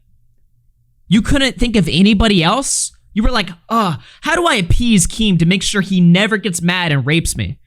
Why don't I propose starting a boxing promotional company with him and get involved with them for years? Financially. Professionally. What the fuck? That just doesn't make any sense. So if you're on Keem's good side, your career's good. And you took care of me for years, Keem. Even with everything I exposed, I did it with love. But do not try to say I called you and say I fucked this girl. That's low, Keem, even coming from you. I love you. I love Happy Punch. Have a good life, brother. I'm setting a boundary between us now. I'll contact you when I'm done with this manic episode. Wow. So then he says he's on a manic fucking episode, right? So things continue, things escalate. At this point, Keemstar gets fucking furious, and he decides to call out Fousey for the fraud that he is. Let's take a listen. If I can get the fucking audio levels worked out. Hey, Twitter, you want to fucking play the video? Don't you dare call me a fucking liar. Uh-oh. Don't you dare. Either you are fucking lying, or you have lost a grasp on reality. One or the other. And I'm not trying to cancel you. I'm not trying to cancel you. All I've wanted for you to have was a good career, all right? And be back. And I'm happy that you're fucking back, right? But when I saw that shit... Yeah, chat, I don't care if this is like a fucked up question to ask, but do you guys think Fousey's going through a manic episode right now? I mean, I don't really know shit about fucking Mania. So, you know, I'm probably gonna say a fuck ton of things that people will consider insensitive or something like this. I don't really give a fuck. I'm just genuinely curious because to me, he sounds, you know, crazy, obviously, but not in like a, oh, you're fucking like, you know, beyond the pale. Like he seems able to rationalize and think somewhat about what he's saying. And if he is, like, do we care? Like, again, like, I'm asking questions that will probably get me fucking ratioed by, you know, the fucking mental health community and stuff like this. Like, for even asking, like, how dare you ask these horrible questions? I don't fucking know, man. Like, I'm just saying, like, does this really fucking, is this all just, can this all be washed away by just, oh, he's going through a manic episode. Give him a break. Fuck it. You know, how dare you cover this? Or is that just total bullshit? I treated that girl. That was fucked up. All right? And on top of that, you lied to me. All right? And I have the fucking receipts to prove it. You're trying to manipulate time and time zones and time difference. Bro, it's all on my phone. I'll put the screenshots right underneath this tweet. I called you in the morning. As soon as I woke up, I'm getting all these text messages from YouTubers. Fousey's messed up. Fousey's manic. Fousey's this. Fousey's that. I called you directly to find out what was going on. All right? It was a 1-minute call. It was real fast. Got you on the phone. I said, Fousey, what's going on? Everyone's telling me that something's wrong. And you go, no, Keem, it's good. I'm just playing the July 15th character. And he goes, Keem, I just fucked a girl in the bathroom. I'm like, right on, man. Right on. All right, let's get back to the stream. Bam. 1-minute call. That's 11 a.m. Got the screenshot to prove it. If you go in your phone and look at that time, There's only a few times you can accept its mental illness. After that, it becomes an excuse for their horrible actions. Yeah, I agree. I mean, I don't know, dude. The whole mental health card is so fucking overplayed online. It's like, and also, I keep hyping up the space, but once you hear it, you will become enraged. This guy doesn't take responsibility for jack shit. He is literally a child. You got a call from me, bro. It's in your fucking phone. Just look. Just look. Show people your fucking call log, bro. Show them. Then later that day, when I find out the context of the girl that you fucked in the bathroom, the girl that was a victim of sex trafficking and how you manipulated her, it's like, bro, when she told you that story, you should have backed off. No, you did the other. You went to go pursue her sexually. Fucked up. Wrong. Bro, I don't want to be associated. Fucked up, bro. I want to be friends with you. And you lied to me. And you fucking lied to me, dude. So when I text you later to confront you, once I know the context, you straight up say, Keem, I didn't do anything with that girl. But you forgot that I had a call with you earlier that day. Ah. I understand that you were sleep deprived or whatever, and you might not be all there, but the proof is in your phone. You can see the phone call. You can see the timestamps. The evidence is in your phone. So if you're not going to be honest about the phone call happening before the text, which you can prove to yourself by just looking at your fucking phone, then fuck you, bro. Fuck you. Oh, man. So here's the one thing I will say in defense of Fousey, just to be as fair as possible. I fully believe that he told Keemstar, because it just makes sense to me, that he fucked the girl in the airport. However, he could have been joking. He could have been fucking around. I mean, it was a minute call. It's not like he had time to fucking elaborate, right? He was also in the middle of his fucking stream. He's having to jump from, like, you know, stream entertainer to, oh, I'm calling Keemstar privately, blah, blah, blah. Like, you know, maybe in the heat of the moment, he just said, like, I just fucked her, haha, yeah, to sound fucking cool or whatever. I don't know. But that is technically possible. It sounds like a cope. I don't really think that's what happened. But maybe that's what happened. And if that is what happened, holy fuck, bro. Why would you tell Drama Alert that you fucked this, like, you know, sex trafficking victim at the fucking airport? That's like the worst thing you want to do. Especially when on stream you're saying, oh, it was a joke or whatever. Like, it's not plausible to believe that Fousey would be in that joke. If he was really telling a joke the whole time, why would he tell the same joke to Keemstar privately? But I guess it could have happened, you know, just to be totally fucking transparent and fair here. But I don't really think that's what went on here. Great. So we have this fucking Twitter space here. Let's get into the fucking blood sports. Now, I had it open and timestamped. However, Twitter decided to refresh my page, so I have to find the timestamp again, which is cool. Let me see here. I like the music.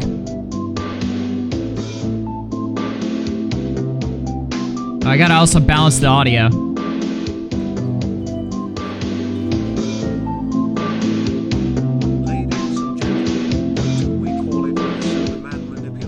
Sorry, I have to fucking adjust 20 different fucking audio knobs here. Throbbing Horsecock with the 5 says, ladies and gentlemen, what do we call it when a sober man manipulates an intoxicated woman into prank-related favors? Yeah, he pranked real good. Real nice in there, dude. Just busted a fat prank, you know? In her mouth. I texted you right after. Alright, let's see where this begins. Relationship with Fousey. Boom. And then when I... Okay, somewhere along here. Oh man, that's too far. Hey. Come on. Let me refresh. Come on, let's get to it. Keem's argument with the Krista girl in the other space was funny. NGL lol. Yeah, I did see that. Yeah, so after the space took place, they had another space where they were just talking about the aftermath, and I joined the space because as soon as I clicked on it, they started inviting me. Like, the hosts start fucking inviting me and stuff, right? And I'm like, why? So I joined the space, and I'm like, why aren't you guys talking about the fact that Keemstar killed Fousey's dog? And then all the people there that were like boxing people with like 100,000 fucking followers, they were like, man, who are you talking about? Who's this Augie guy? Like, get the fuck out. You came here to say that? Like, they got mad at me for just being a retard. I'm like, why the fuck did you invite me here? I'm literally a retard on Twitter. Why the fuck would you bring me into your professional boxing space? What, you think I'm gonna have a hot take on any of this shit? Fuck all you. Give me a P. They did kick her out too soon, though. That Krista girl was batshit, and I wanted to hear more. You're a snake.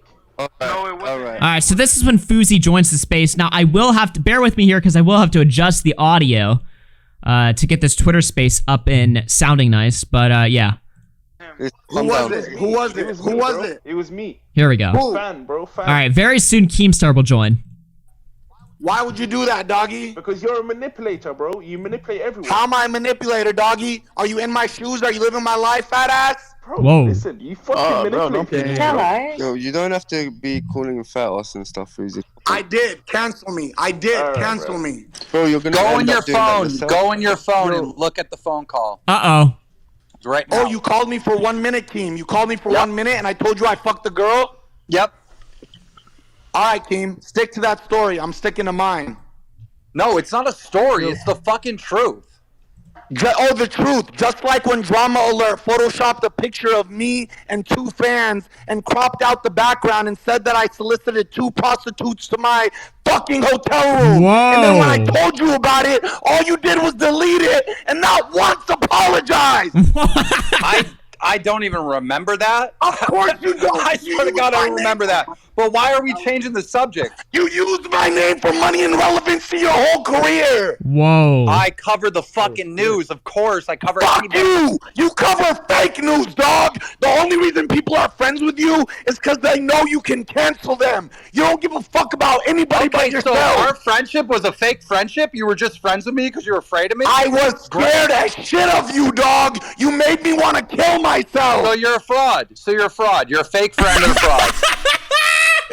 I was scared of you. You made me want to kill myself. So you're a fraud.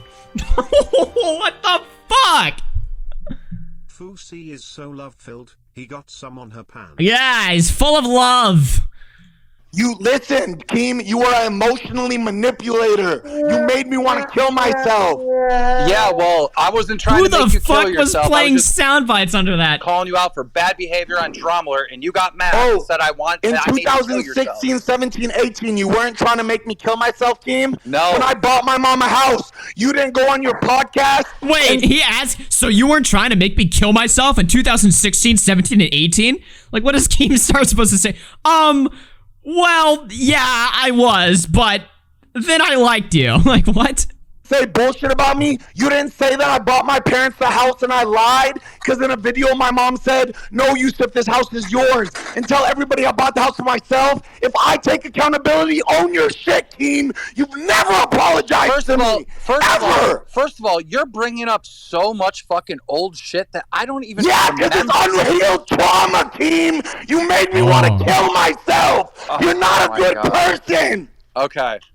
Okay, I'm not a good person. I never claimed to be a good person, but you do. You claim to be a good person, and I saw what you did to that girl in the airport. It was fucked up. Oh, you saw, you fucking lying fuck. I tweeted you right after. I texted you right after, Keem. Tweeted? I'm not scared of you no more, Keem. The only reason people in this fucking chat, the only reason people in this chat fucking like the fans suck your dick is because you own Happy Punch, the company that I created that you stole from me, dog. So we'll get to the Happy Punch there in a second, but understand this, right? So Fousey's like, I'm not fucking afraid of you anymore. Fuck you. I'm going to war, bitch. It doesn't matter. 2 weeks ago, Keemstar, Fousey, and Colton were all partying, having a good fucking time. Now, did Fousey show up to that party with Keemstar and Colton because he was afraid of Keem? Or was he afraid of Colton? Because I would be. Stole it from you, even though you had a lawyer. You had your a whole fucking team that said, "Look, we want out. Fousey wants out." And what did I say? I said, "Well, I'm not going to buy all listen to me. I will not." Are you down to listen to me? What? Are you down to listen to me? Why we did that? I'm talking. You're going to listen to me first. You want it out. You called me and you said, I want out, right? With your own lawyer, not Sean, not all these other people you want to bring up. You had your own fucking attorney. Already wrong, doggy. Oh, you didn't have your own attorney? Can I tell you what happened? Yeah, go ahead.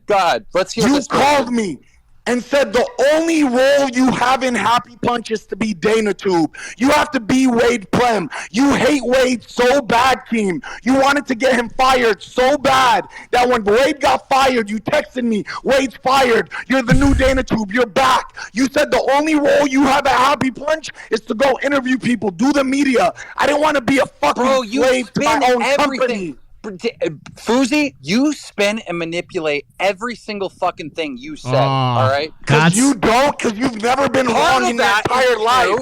Not once has you thought everybody's wrong. Part of that is true. Now, the whole time this was going live, too, like, fucking Fousey had, like, 12,000 viewers on his Twitch. Like, he was streaming the whole fucking call. It was crazy. And then also, like, fucking on top of that, like, the whole chat was, like, siding with him. Like, Fousey's whole chat was like, yes, kill Keem, fuck him. It's like, what? But there's an added spin on it, all right? At the very beginning of Happy Punch, right, you were going to be DanaTube. That was the plan. You were going to run the news. I had the responsibility of gathering the news and running the news team. So we Red Skies with the $50. Big shout out. Fousey sounds like he's ripping his throat apart. Yeah, somebody donated before in like a member message. They were like Jalen versus Keem too. Why is Fousey like why does Fousey actually sound like Jalen in this call? What the fuck? He's ripping his throat apart. Started doing it, and guess who didn't come to work? FouseyTube. I said that in my video, This Keem. is at the very beginning I of said this, that in my before video, and you guess got what, that. Keem? But no. Hey. What Fousey likes to do is Fousey likes to tell the story in the middle and say, your only role at Happy Punch I have a is to be rebuttal to DanaTube. everything you say, Keem. I'm not scared of you no more. I'm not scared of you no more. I'm not scared of you no more, Keem. You're irrelevant. I'm not scared of you no more, Keem. Why do you leave out the details? Can I hop in later and cook this motherfucker on a rotisserie? Because I know who he was afraid of. Maybe it was me.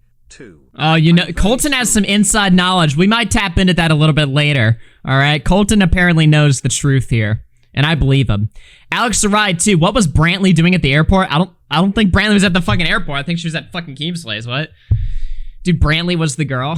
H3 owns you. Why do you want H3 owns you? Why do you do that? Why do you manipulate?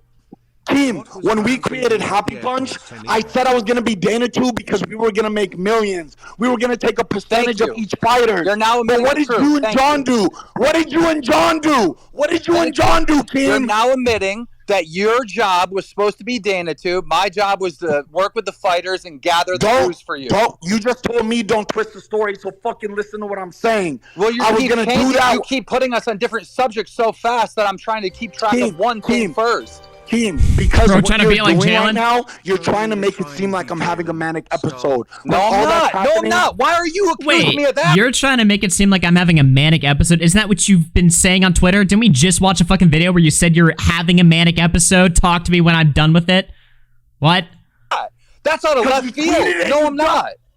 You tweeted it today, you dumb fuck. Holy shit. Are you talking in this moment? About my fucking Are you mental health? talking in this moment, in this space? Am I trying to make people think you're having a manic episode? Or You are you tweeted it asking, today! I feel like you're having a manic episode. And part of me feels like you are. I've been concerned about it ever since you started doing these 24/7 fucking live streams. That's why I've been calling you and texting you and concerned about the people in your fucking life that are going to take advantage of you in this fucking moment. And the second something happens, before even talking to your brother, you go online and you got everybody to think that I got banned for sexually assaulting a woman? Well, to be fair, that was the Drama Alert Twitter page, all right? We all infamously know Keemstar doesn't run it. Dude, oh my god. Dude. There is this story. Oh, fuck. I don't know if I can say it. You know what? Fuck it. I might say it later. Let me grab the screenshot. Go read the tweet. Someone else tried to do this yesterday. Go read the tweet. What is Drama Alert? Drama Alert Twitter. Please read the tweet word for word. Because it says FouseyTube got banned after being accused of taking advantage of that girl. It doesn't say What that the you got fuck does banned that for say that. in context, Keem? You're such a manipulator. What does that say? Well, nobody knows why anyone gets banned on Twitch, Fousey. No one knows. Well, because you could have fucking asked me! Holy fuck. Well, I mean, I don't know why that's such a big deal. I think the bigger deal was that you did that to not a the girl big at the deal! airport. People think I sexually assaulted a woman! You fucking bitch! Nobody What said the that. How do you know Who said that's that? the big Who? deal? You're manipulating right now. Nobody said you sexually assaulted anyone. In fact, Dude. Fousey XH3 collab where Fousey takes girls into the restroom and H3 monopolizes their drawman on his podcast. Well, here's the thing. Here's what I'll say about this, right? So the tweet, right, that, oh, Fousey got banned because he sexually assaulted a woman. Yeah, sure, technically it's true that, no, that wasn't the case. It was because he said the F slur or whatever, right? But he's freaking out over, like, the reason why people think he was banned instead of, like, the fucking airport incident in the fucking first place. It's like, you're worried that people are framing it this way. Well, you fucking did that shit and you said that shit immediately. Does it not like he came back to the stream after he came out of the bathroom. He was like, I just joined the Mile High Club. Let's fucking go. Let's fucking go. Let's fucking go. The whole chat's like, fuck you. You're kind of weird for that. And then immediately when he saw the tide shift and the chat turn against him, then he was like, oh, I'm pranking. Fousey pranked you. It was a joke. It was a joke or whatever. And then meanwhile, what the chat doesn't realize in the moment was that he just called Keemstar and said the exact same fucking thing. Like, at some point, you have to fucking take responsibility. You're worried that people are perceiving it like you fucking, like, raped a woman at the fucking airport? I don't think anybody is saying that he fucking raped her or that anything non-consensual or even criminal happened. But he looked like a total fucking scumbag, dude. Diddling her fucking mind. I mean, if you watch the original video, it was a speed run in how to completely brainwash a woman as quickly as possible, okay? Which, you know, some people in the chat are like, hey, that's fucking cool. I don't know, man. To me, I don't do the whole, like, moralizing thing or whatever too much, you know, and say, like, oh, I watched this video, this was fucking horrible, and I cried, and this is the worst thing in the world. I don't fucking give a shit. I don't know these people. I don't have any emotional attachment to it. But what I will say is, yeah, it looked really fucking bad and really fucking weird. Touching her, fucking giving her all thousands of dollars, fucking, you know, telling her everything she wants to hear, fucking going on this whole spiel about how he's there to fucking protect her. And then 20 minutes later, she's sucking his cock while she's drunk and he's sober. That looks terrible to anybody involved. And so he's gonna sit here and spurg out in the fucking call that people are, you know, getting the wrong idea of what he did. It's like, Doug, you broadcasted this. You chose to show this moment to the fucking world that objectively looks fucking weird and creepy, you know? Nobody came out and said that he raped a girl except for, like, random fucking retards on the internet. Obviously, that did not happen, but still, it's like, what the fuck? Like, you're gonna stream this and then be surprised when people are like, yo, that was fucking quick?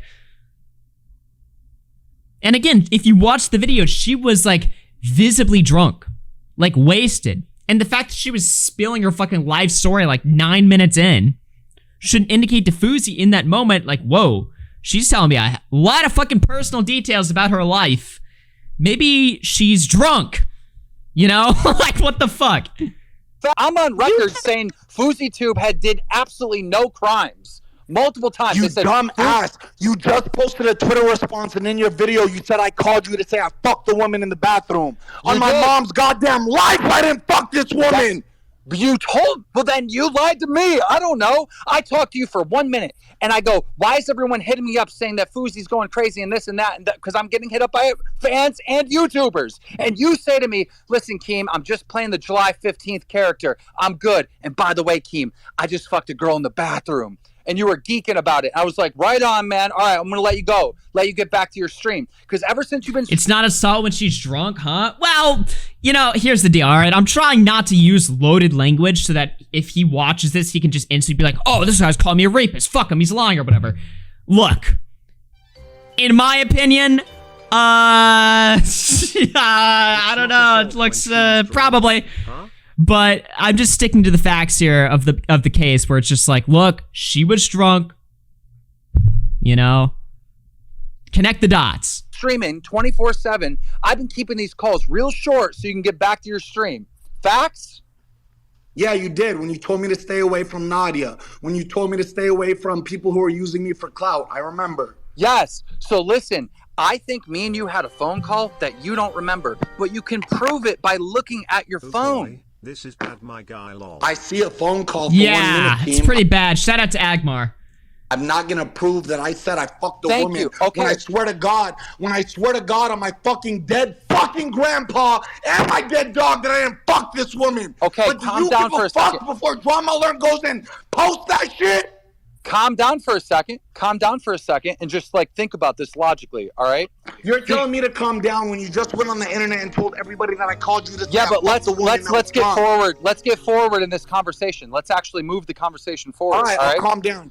I'll calm down. You on stream, you went and told your audience that you joined the Mile High Club. Was that a joke or was that reality? A 100% joke. It's a running joke on my stream. So is it possible that you were joking with me too when you called me? Because I don't know if you fucked the girl. No! What the fuck? Why would you say that? He just gave you the out. He gave him the out that I gave earlier, where it's like, maybe he was joking with Keem, but does he take it? No. He's still hell-bent on the fact, no, I never said that I fucked her, even as a joke. What the fuck? I know you told me you did. You did. Tell me that.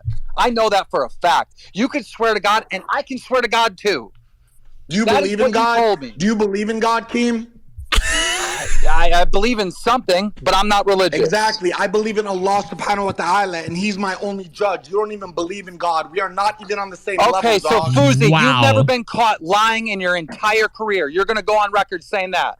Just because you're I've religious, lied. I've you're lied. more But I've trustworthy also than been me. called. I've also been called a liar by you when I didn't lie. You also ruined my life when I didn't lie. Fousey, you had an entire career of doing fake pranks. So they move on from the topic, and this is the one thing that pisses me off in this conversation.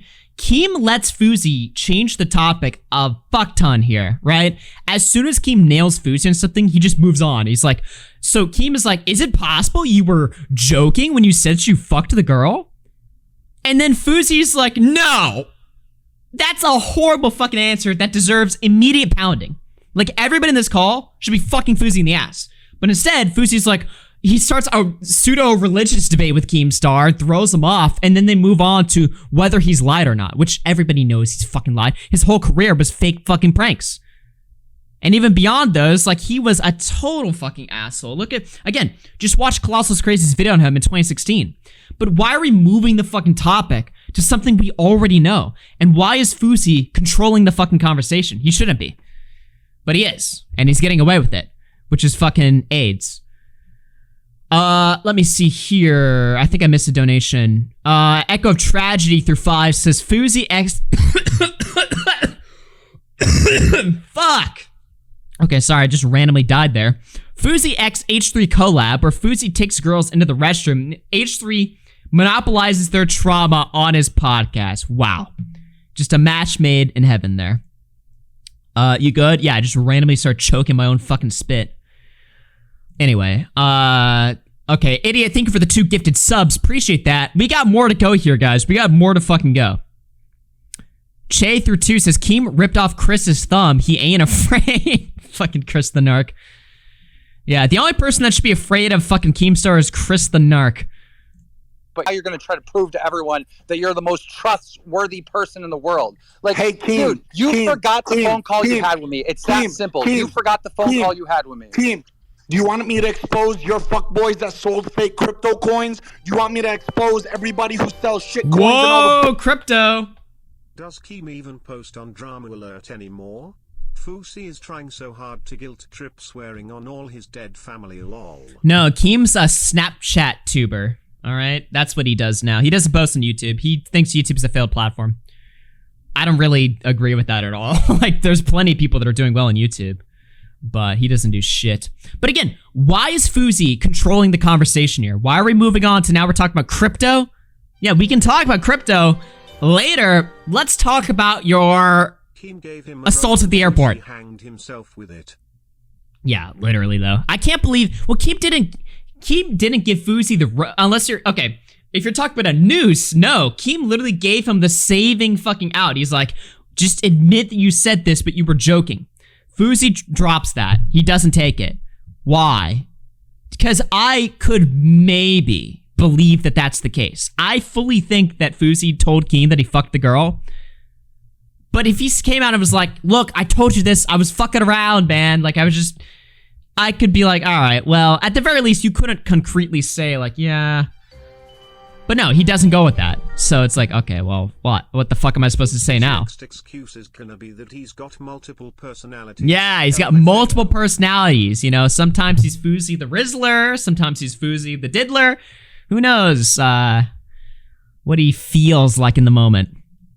Everybody who has fake relationships, fake marriages, fake divorces for YouTube, and you're gonna bring up fucking fake pranks? Are you dumb? I'm just saying, you tried to say that I'm not a credible person because I don't believe in God. Keem, I'm trying you lied. You've ruined people's lives your entire career. You fucking killed Etika and never even apologized. Whoa. You know that's not true. Me and you have talked about that privately. You actually know the truth. The fact that you said that. I know the truth, but you know what? You know what? When I was suicidal in a video game this year, and I was going to drive to the bridge and jump off, guess what? You were part of that reason, and guess what else? I was never going to tell everybody in my final Instagram live that it was you. People in pain that are hurting don't like to put others down when they're about to take their life, dog. Yeah, well, I mean, that's a lot you've been putting on me. A lot. Wow. So Fousey just goes full on, you killed Etika, and you're about to kill me. What the fuck? This is just manipulation 101. Like, what is going on here? Been putting on me. I'm your dude. What the fuck? I forgot how crazy this part was. Panic Pun 5, all about peace and love, but will dig up Etika because he has no other way to stick it to Keem. Well, he's sticking a lot to Keem, and he's going with literally anything his fucking brain can conjure up in the moment. Your emotional booster. I'm based on that. I'm the reason why you want to do all this stuff. Welcome to the first YouTuber not scared of you that you can walk all over. All right, chat. One, if you guys think he got a fucking blowjob or fucked her at the airport, or two, if you think that he did not do anything. I want to see what chat thinks. Keem, welcome to reality, dog. YouTubers that aren't scared of me. What is this delusion? There's who's afraid of me? There's not. This is like a fantasy world that you're brewing up. Damn, everybody thinks that it happened. Oh no. That I'm fucking taking people out left and right. That is not reality. What are you talking about? Do you know how many people come up to me to talk about, yo, Keem is this, Keem is that, but I stay close to him because I don't want him to fuck me over? Well, I mean, that's on them, bro. There's a lot of pussies then. Dude, imagine that. Imagine being afraid of fucking Keemstar, especially today. What are you worried about? He's gonna fucking... his stupid drama alert intern's gonna write a bad tweet about you? Or he's gonna make a Snapchat about you? What the fuck? I just started randomly calling people on my phone. That was weird. What do you think's gonna happen? He's not gonna do shit.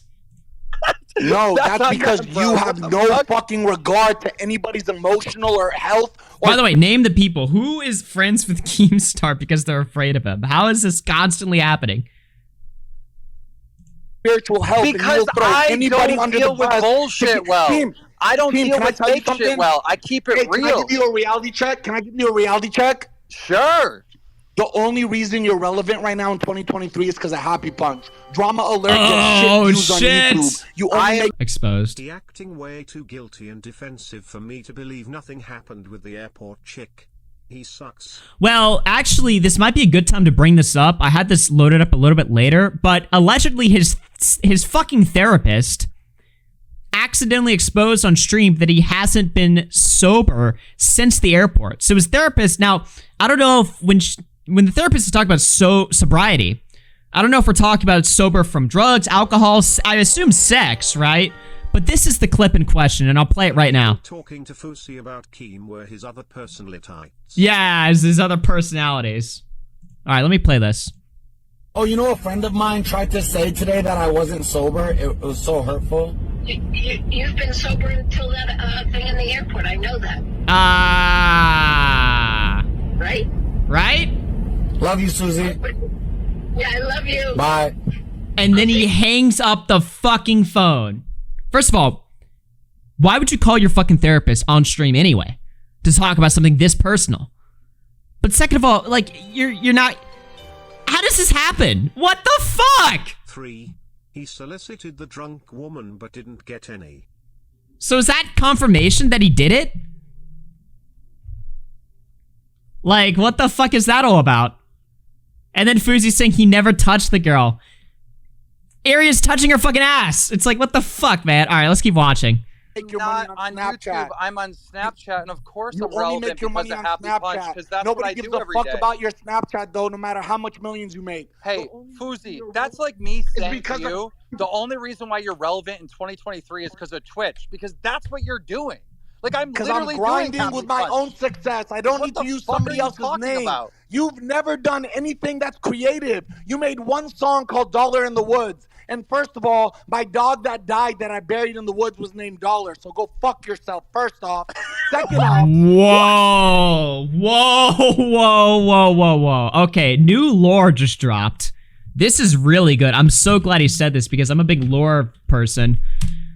Dollar in the Woods was a secret diss track against FouseyTube's dead dog. Yo, I'm about to burn down this house. Are you fucking ready? Are you ready? I'm about to spill fucking bars like diarrhea. I'm about to nuke the whole city like North Korea. Are you ready? Walked in the woods. Found a dead dollar. Found a dead dollar. Walked in the woods. Okay. Found a dead dollar. Found a dead dollar. What the fuck? This song was about Fousey's dog? By the way, this song originally came out in like 2009. I was like fucking... I was a fetus when this shit fucking came out, dude. Yo, what up, party people?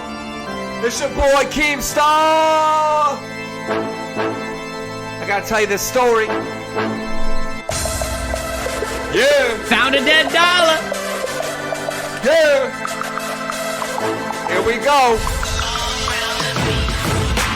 Walk in the woods. Found a dollar. Found a dollar. Walked in the woods. Found a dollar. Found a dollar. Found a dollar in the woods. Found a dollar in the woods. I was in the woods. Found a dollar. Should I give your mom a motherfucking holler? Found a dollar in the woods. And I'm feeling so goddamn good. Found a dollar in the woods. And I'm feeling so goddamn good.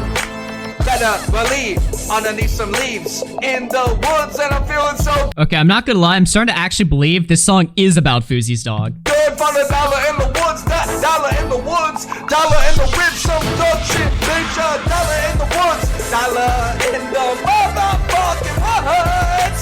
Sing it with me, so loud, so proud. Found a dollar in the woods, found a dollar in the woods, dollar in the woods, and I feel so good. Dollar in the woods, and I feel so great. Dollar in the woods, about to take your mama on a motherfucking day. Dollar in the woods, that dollar in the woods, dollar in the woods, playing hide and go seek. Well, I found you, and now it's your turn to count. But I find you again, cause that's what I'm about. I'm about a dollar in the woods. I'm about a dollar in the woods. Dollar in the woods. woods, dollar in the woods. Motherfucker believe, found a dollar in the woods. Walking through the woods and what did I see? Right on the ground in front of me. Dollar in the woods, dollar in the woods. Dollar in the woods, dollar in the woods. Yeah, I'm not gonna lie, I'm completely sold actually. This was about Fousey's dog. You know? Like, this makes so much sense. Now, Fousey's dog is actually named Dollar. I think there was a bit that Clown did. Fuck, where was it? I don't remember this video well enough to, like, know where the fucking timestamp is, but, dude, this one, oh no, what the fuck? Wait a minute. Is that his fucking dog? I'll forever protect you, and you'll forever be the dollar to my dream.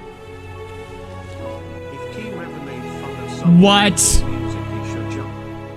I'm sorry, but it fucking is. I meant this one, the little white shit. Come on, he's probably standing all but 6 feet away. Anyway, so yeah, Dollar in the woods. Rest in peace. Oh, what a fucking lore drop that was. This was the best part of the conversation. Now, is he joking here? I can't fucking tell. Wait, what? What? You've hit me with some crazy accusations, but that right there, that's the fucking one that's in outer space. Was my dog named Dollar? So you actually think that Dollar in the Woods is about your dog? Do you really believe that? You're not answering my question. Was my dog named Dollar? Yes, it was. Yeah, send me the alternative version. Did I bury Dollar in the woods in my New Jersey house? I don't know. I don't know that. Did you release a song after his burial called Dollar in the Woods? Bro, you're on some bullshit. Fucking exactly!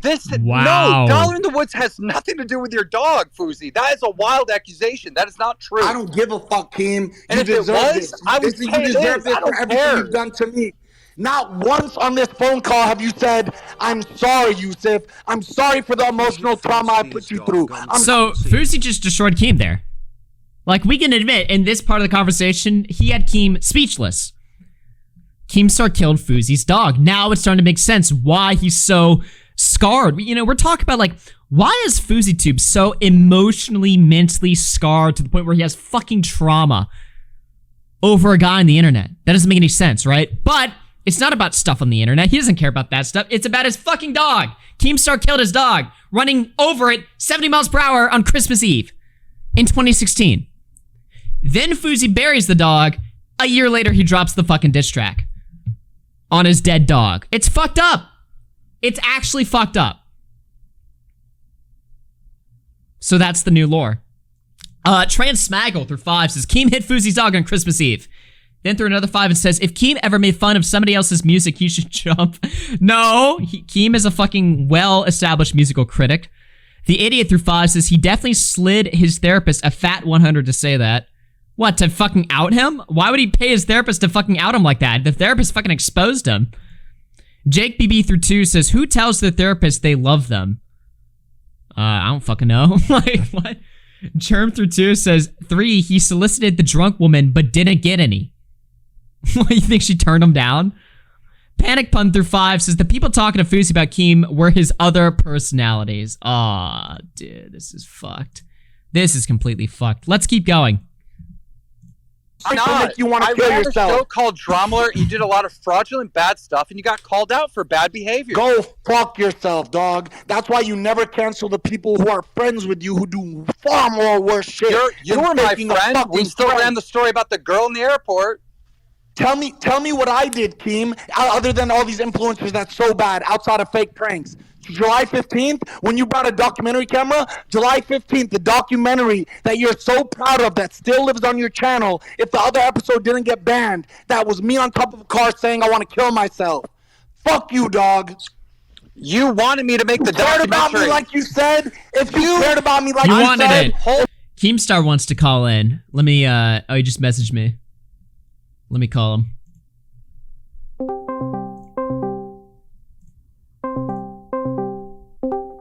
KEEMSTAR, welcome to the show. What's up?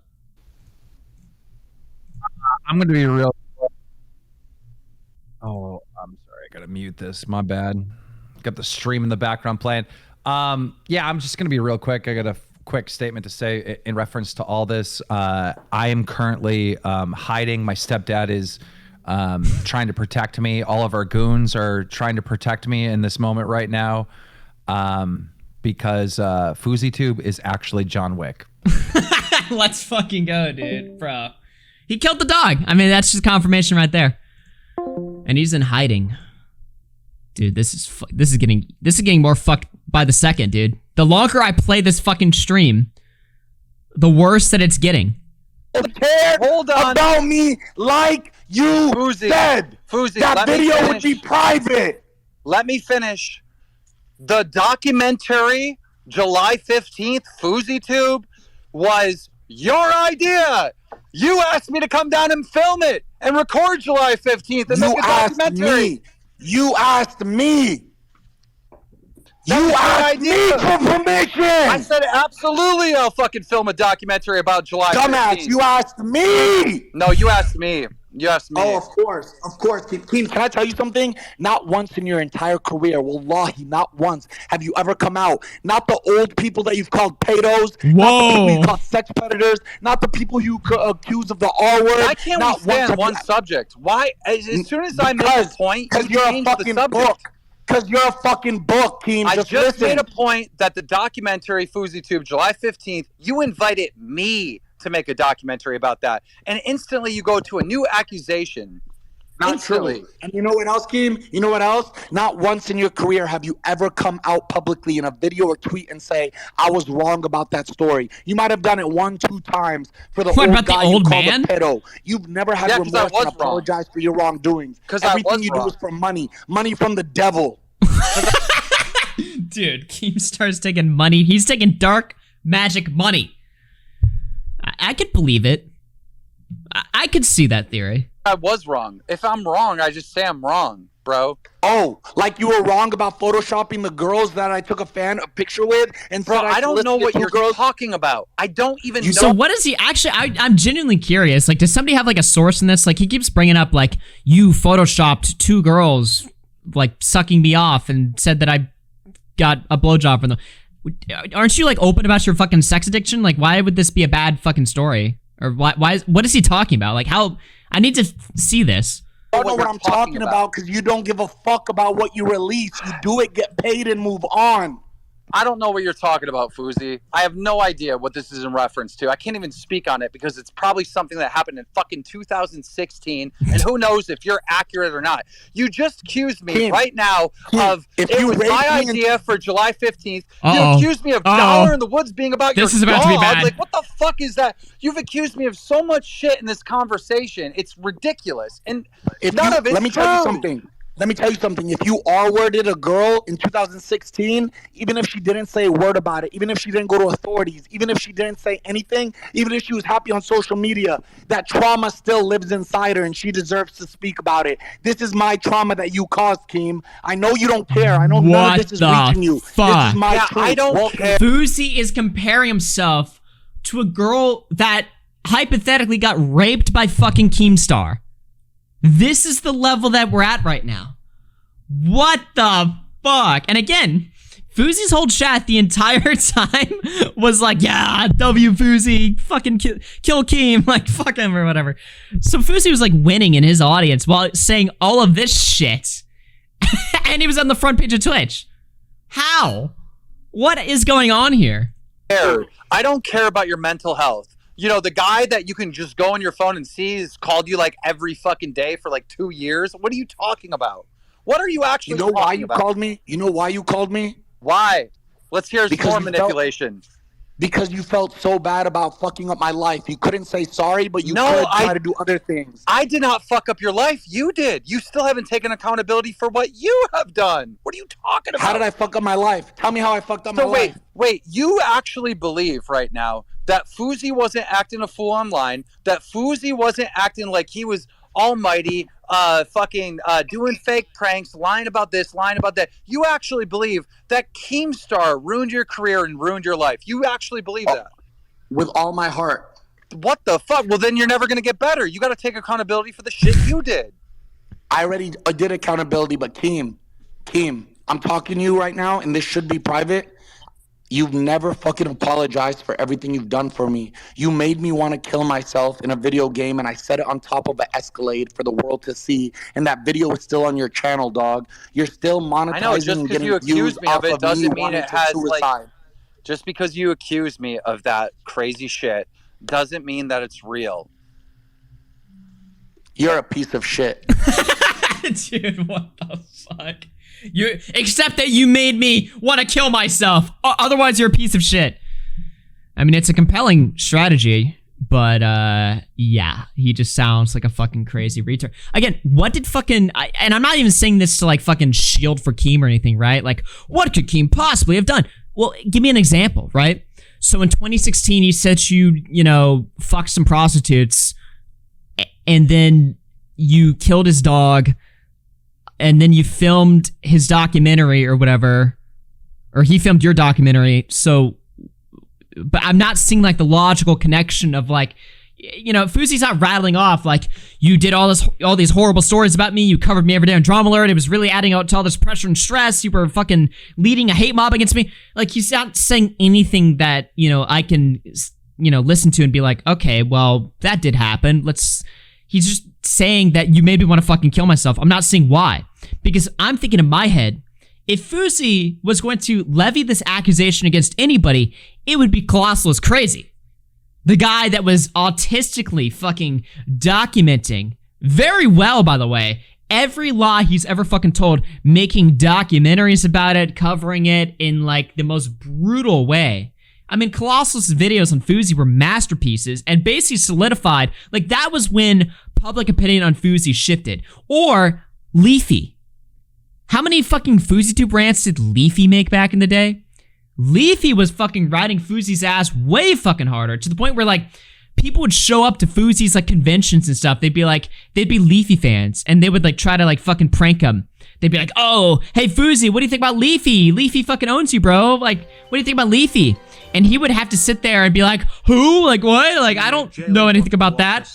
Like, wouldn't Leafy be way more of a traumatic person to deal with, given that his channel was also like a billion times bigger than Keem's back in 2016?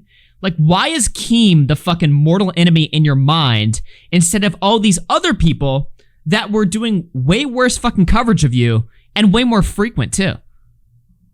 It just doesn't make any sense to me.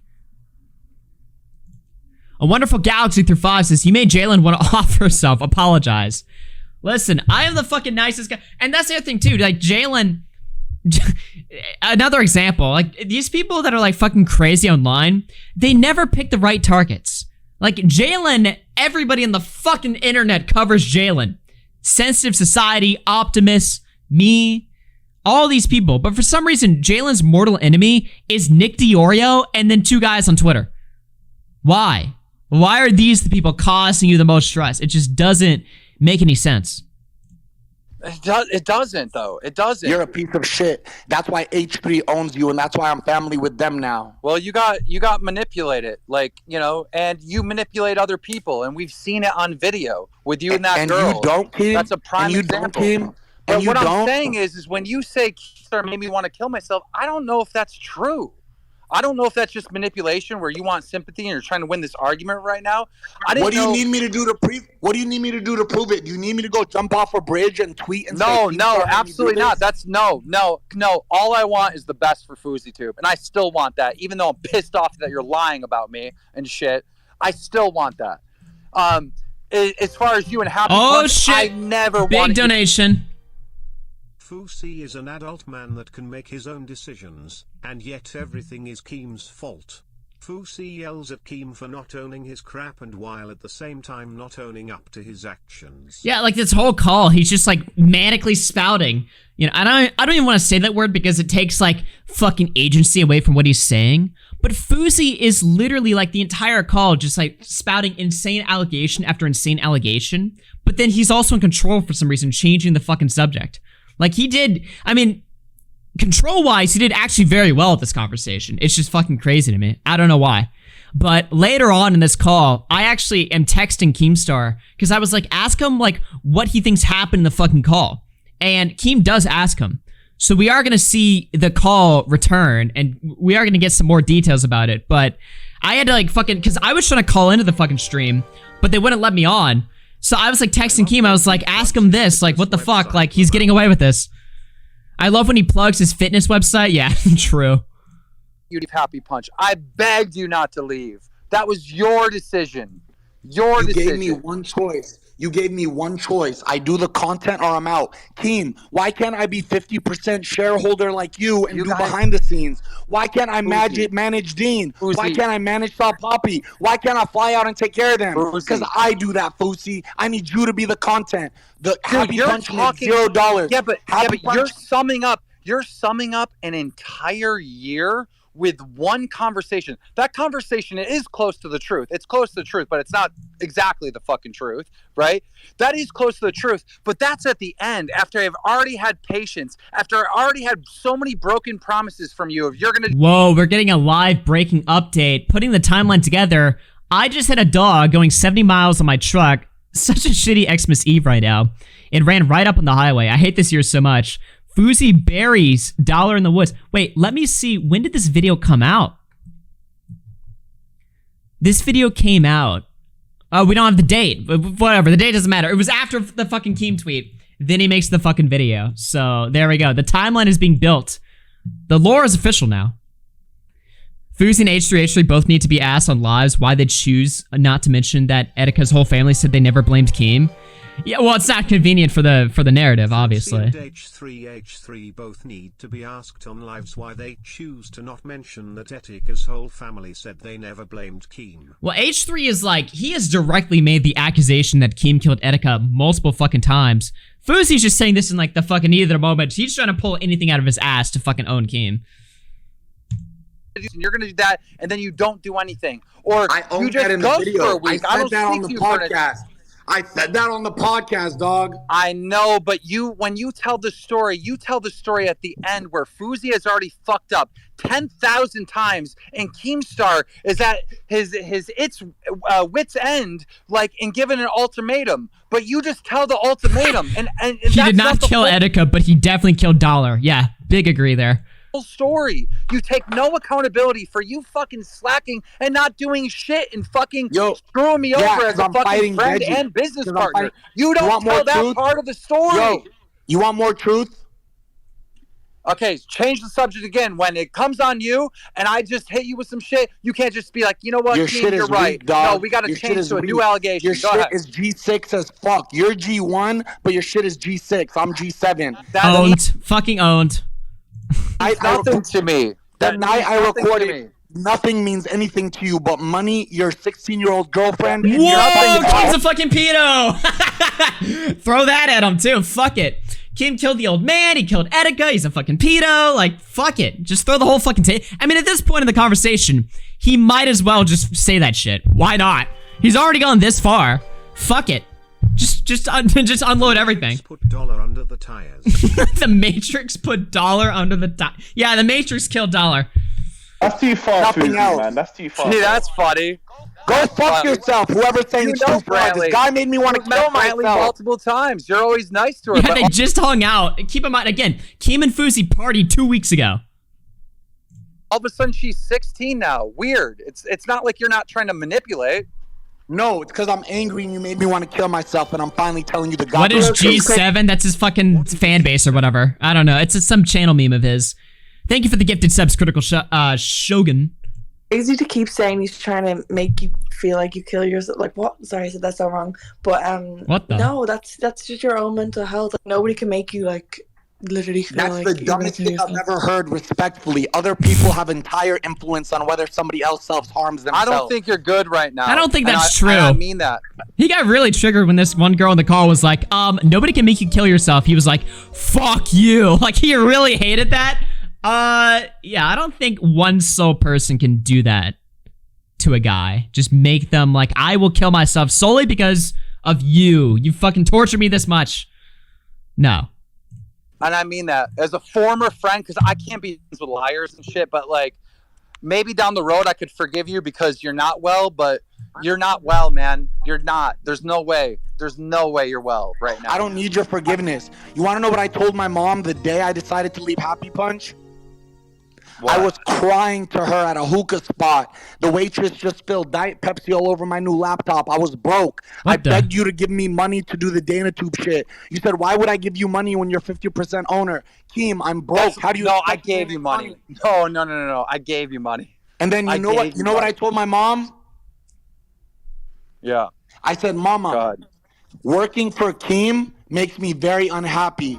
Fuck the money and the millions that will come. I'd rather protect my happiness and leave. She said, Yusuf, then inshallah, you're making the right decision. Leave. Destroyed. This company you just started, it doesn't really make me feel good. Well, as we're about to find out, apparently Fousey didn't show up to a single day of work in an entire fucking year. But he was still like, you know, Keem didn't want to cut him out of the company completely. So it's, I don't know. What is this? Okay. Thank you for the story. I don't think you're well right now. I don't think you're well. You sound and fucking I don't think nuts. You've ever been well, and you've never gone to see a therapist, but I don't speak on your mental health like that. What? You just did. And I do apologize. I'm only saying that because you're so public about it. That's You've all. never seen a therapist. No, I went on a podcast and I even looked at the camera and said, Keem, I'm saying this with love. I was just telling my truth. You decided to go on video and say I called you to say I fucked the girl. But the one thing I want to apologize for. Because that's my, what? I can't have my truth? The one thing I want to apologize for, I should never have bought your girlfriend into this. That was fucked up of me and that was low and I'm in a severe place. 3 minutes later, he backtracks the fucking Brantley, or Keemstar's a pedophile allegation. I'm sorry I talked about your girl, dude. That was really fucked up and too far. That's where you draw the line? Not saying that you're gonna fucking kill yourself because of Keemstar. Like, he basically threatened to kill himself. And that he would blame Keemstar for it. But him calling Keemstar pedophiles where he draws the line, I mean, okay, right? He didn't really even talk shit about Brantley. All he did was just say Keem is fucking a 16-year-old girl. Which is more of a dig at Keemstar than it is at Brantley, but just so strange. Look at how much he's jumping around, too. He's like, you fucking lied and said I raped a girl, but I'm sorry for calling you a pedophile. Like, I really went too far there, man. Okay. Right now, and I apologize to your girlfriend wholeheartedly. I fucked up. Well, thanks. Okay, like, it's not a big deal. I don't get salty and mad about little fucking shit like that, but I am mad that you lied to me because we're supposed to be boys and you lied to me. We're supposed to be boys. Then I came up. What? You're breaking up. I can't hear you. I said if we were still boys, I would still be 50% owner of the company that I came up with that revolutionized the social media space for boxing forever. Happy Punch would never have been a thing without Yusuf Salah Harakat. Give me my fucking respect. I agree with that. Except for the fucking percentage, because I was the left here, the only one working, the only one doing anything. You were literally gone for like a year. You know what you know what you called me and said when I was in Philadelphia with my sister? You have a bad memory. You want me to tell you what you said? What'd I say? Fousey, you're still co-founder. Nobody knows that you only own 5%. I just watched a documentary and the guy only had 5% of his business, but he worked hard for 10 years and now he owns the business. You wanted me to work like a fucking slave for you, dog. You wanted me to work for you like a slave, but you didn't show up to work for like an entire year? What? No.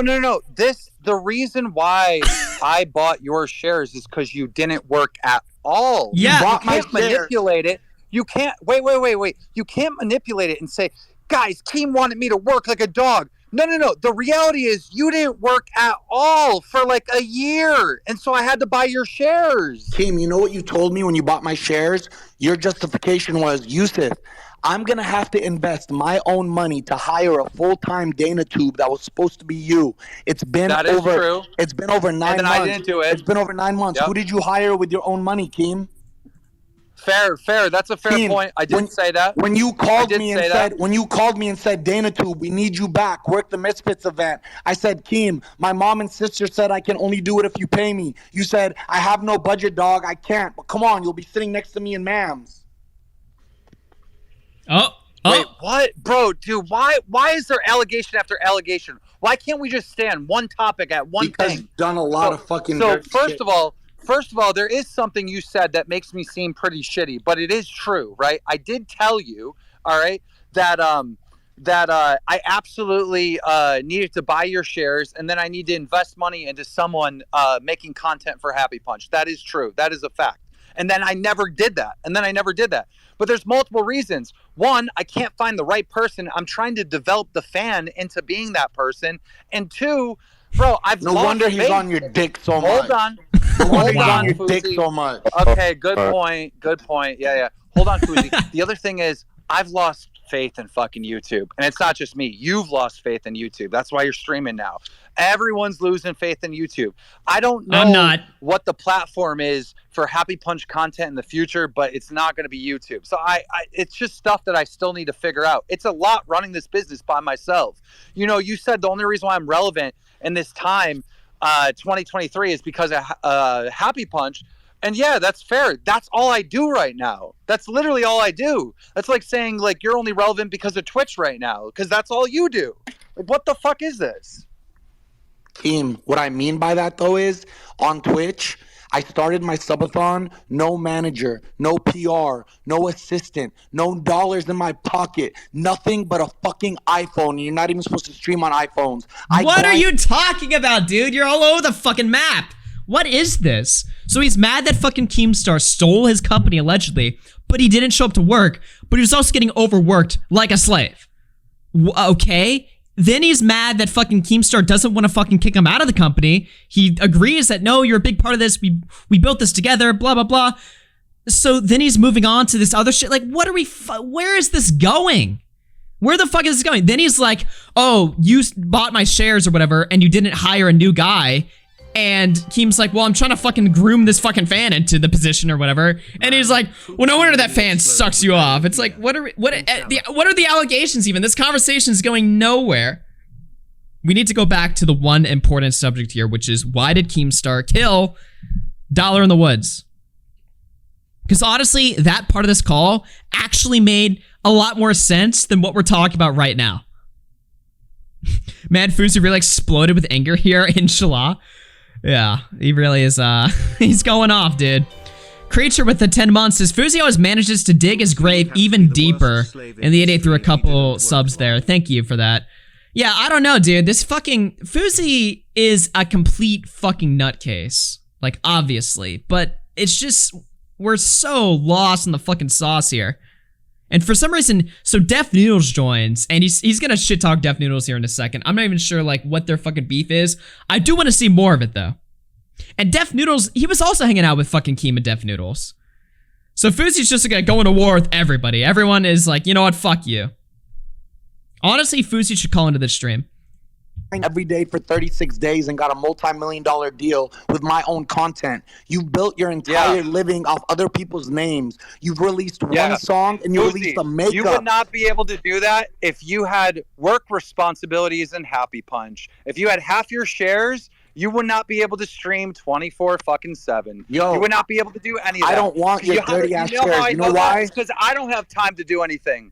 All I have to do is this. I'm running this shit by myself. And I started off with a fucking promise from you that you didn't keep. You were supposed to be my partner. You were supposed to grind. We were supposed to do this together. And yes, it was your fucking idea. But you left me to run the shit all by myself. You left me. You promised me I'm going to be here then. Then you didn't come. You promised me I'm going to do this. And then you didn't do that. You have fucking promised so much shit that you were going to do so many different fucking times for weeks and months and years, to the point where I got so frustrated that the only way Happy Punch was going to exist is if I bought out your shares. And even in that moment, I didn't buy out all of them. I made sure that you kept 5% because it was your idea. I was a good guy. I was a good guy to you in this scenario, and you have twisted it and manipulated it into be some evil fucking shit. Good guy, Keem. Good guy, Keem. Keem, you're such a good guy. You're such a good guy. But because I'm mentally strong, I'm not going to... Fousey's just like taunting him during this. Like, what? Hey, right now, that you made me want to kill myself because I got it. I got it. I'm going to be a big boy. I'm going to be a grown-up. I'm going to be an adult, and I'm going to figure it out all by myself.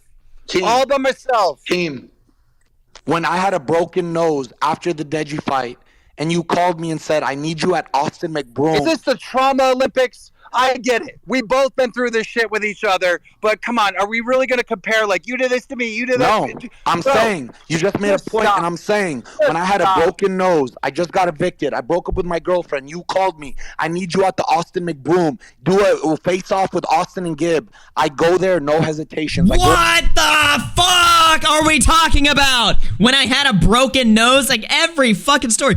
I gave you all the shares. I had a broken nose and I still helped you out. Okay, so you showed up to one event after you didn't work for a whole fucking year.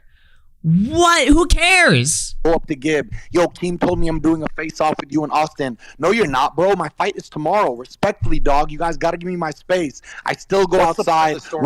I still go outside, record the What's interview the with Austin, point? text you like your sad little puppy and say, hey, Keem, I did it. You're going to love it. You know why, Keem? Because I was so scared. Dude, you know what this fucking call reminds me of? Holy fuck. You know what this reminds me of? Dude, listening to how Fousey talks about business is how I felt when I watched McJuggernuggets talk about, you know, how he ran Storyfire. Because I don't know if you guys remembered it, and I think we watched this like years ago on stream, but after it was like pretty much clear that Storyfire was done and dead, he put out this video where he was talking about his thought process and running it the entire time, and he was like, yeah, man, you know, I had like $5 million from fucking YouTube and shit, and then they demonetized me after I leaked one of their corporate meetings, so I was fucked. So I had to make this Storyfire app to rebuild, I had to build my own platform, but I didn't realize that, you know, I didn't realize how running a company was really going to strain on my mental health. Like, I didn't realize that I was gonna have to dedicate my life and work 18 hours a fucking day building this shit, and I didn't know that I was gonna have to hire all these people and stuff. Like, I wish I could fucking find the video so I could show you guys after this fucking stream. But these YouTubers, whatever, and look, obviously I don't know shit about running a company. That's why I don't. You know, like, what the fuck? So Fousey joins this fucking business venture with Keemstar, doesn't work, then gets surprised, then gets stressed out or whatever. It's like this guy has the brain of a fucking 12-year-old. Pay up Boblax? Yeah, true. Everyone has a struggle in life. Nobody will care about it besides the person going through the struggle. Yeah, literally. What are we fucking talking about here? This whole, like, I don't know the intricate details. Maybe, look, maybe Keemstar was like a giant, colossal cocksucker in the way that he ran Happy Punch. I don't know shit about Happy Punch or how it works or who's involved other than Keemstar, right? I don't know the inner workings of the fucking company. I'm not involved in influencer boxing, right? But based on what they're talking about here in this conversation, it seems pretty straightforward. It seems pretty obvious that Fousey was a shitty business partner. And based on what Fousey is admitting, and obviously Keemstar's biased to himself, but based on even what Fousey is admitting is true, it seems like he wasn't fucked over here. It seems like this wasn't that bad. Like, Keem still kept him a part of the company. He wasn't trying to kick him out. He acknowledges Fousey's, like, involvement and Fousey's inspiration and creating it in the first place. So, what are we talking about? This is what you're talking about? Oh, yeah. Storyfire's a lot, man. I know. I remember it really stirring things up. Because every time I get demonetized, everyone will be like, go to Storyfire, go to Storyfire. And I was like, what is this Storyfire stuff? Yeah, we didn't know each other, so. No, yeah, we went hard for years. We did a documentary, Brian Spitz, who got assigned to me by Studio 71. They did, by the way, they did not go fucking hard for years. They went hard for 1 year. 2020, which is when it was cool. To do it. Then they just stopped developing for it. They still don't even have a way for you to cash out your fucking ad revenue. Or your little tokens, remember? A Psycho Family documentary about how we came up. He says it's about like 1 minute. This is a little bit of a fucking side departure, but I just need to bring up this point. Like, hey, let's write together. There was even like a matchmaking so we could battle like one-liners through written stories. And then crypto was starting to pop off around that time. So we're like, yo, what if we got Blaze as an in-app currency and people could start earning Blaze it's not real crypto stories just as another form of like monetization? Because we also started to have ads on written stories too. Can't get paid out, so it doesn't matter. Shit hit Actually, the ads were so ass too. Dude, I'm going on such a fucking tangent right now, but you would go on your phone on the Storyfire app, you'd click on, oh, Bo Black's uploaded. I click on his video. The ads were like minute long, intrusive. You have to like play a game to like fucking defeat the ad. It was so intrusive. Fan, and I'm like, I wanted to sell a series that had My Virtual Escape, which was kind of like Ready Player One, virtual reality based, and Verizon Go 90 at the time was like shutting down, so they pulled funding. They were gonna buy the show, so I'm like, well, I can't put this series on YouTube because there's like drugs. Right, remember you dick sucking Storyfire so hard the site sucked so much ass? No! The site had good promise, okay? They combined Twitter with YouTube. Great idea. And it was functional at the start. The implication was that they were going to actually, I don't know, fucking develop it. Update it. Improve it. But instead, they were putting up fucking polls on their public Twitter account where they were like, oh, do you guys think we should, what new feature do you guys think we should add? The ability to cash out? Should we have fucking premium version? Should we have, you know, should we introduce like games on Story? Fuck off. I don't want all this other shit. Develop the original idea of the app, which is a social media interface, a Twitter clone basically, and videos. And mostly just the fucking videos. That's all we care about. But no. I might watch this fucking later because you guys are here for the fucking FouseyTube stuff, but I'll play that a little bit later. Of you. Well, you crushed that interview. Dude, it got like fucking 100,000 views on a brand new channel. Like I was watching the video I did for Happy Punch, the last video that I tried to do when I finally came back again yesterday on Discord, and I was showing them how unfucking happy I was doing it, man. And I don't need your shares because I'm starting G7 Promotions, a professional boxing promotional company now, and I'm signing real boxers. The first boxer I'm signing is my best friend, Vlad Panin, who works for Showtime. I am so happy for you. Congratulations. You know what? Best of luck. We're going to see how that goes. Yeah, you said I can't. Yeah, we're going to see how that goes. Do you guys think that's going to work? I don't. Keem is getting more cut than Hunter. Sad. Yeah. You ran Happy Punch. That ain't going to do anything. Let's not get too carried away here. There's no man on earth that could be more cucked than Hunter Avalon. I'm going to shit on Happy Punch.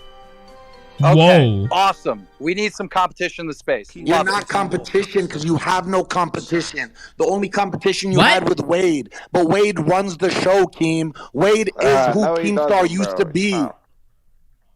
Okay. All right, bro.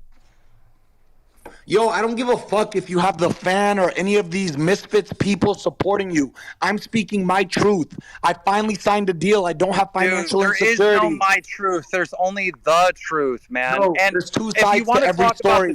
It's never the truth. There's two sides to every story. The truth lives in the middle. Fousey. What? You're religious, right? And you don't lie. That's such bullshit. What is he saying? Love God and all that. Then what's going on with these inflated numbers for your kick deal? Why don't you be honest about that? How much is my deal, Keem? Do you know? Did you get a call? I'm just saying, I heard through the grapevine, and it's not the number that you're saying online. On the Bradley Martin podcast, it's titled Fousey Talks About His $15 million kick deal. It is not $15 million. It is a good deal, don't get me wrong. It's a lot of fucking money. But it ain't $15 million. Yeah, you can see it right there. I never said the number. I never said the number. The guy on Twitter, Scuba Ryan, said it. And go look at my Instagram tweet. I'm afraid. No. Hold on. I'm afraid that you are manic now because you're forgetting stuff. You uploaded a Twitter video where you said you make over $1 million a month from Kick. You said that. Oh, Keem, I misspoke. I make over 100,000 a month just to stream. That's $1 million a year. You said in a Twitter video that you make over $1 million a month from Kick. It's in a Twitter video on your Twitter right now. Please forgive me. First of all, let me explain my deal to you because you're pocket watching right now. I make over $100,000 a month.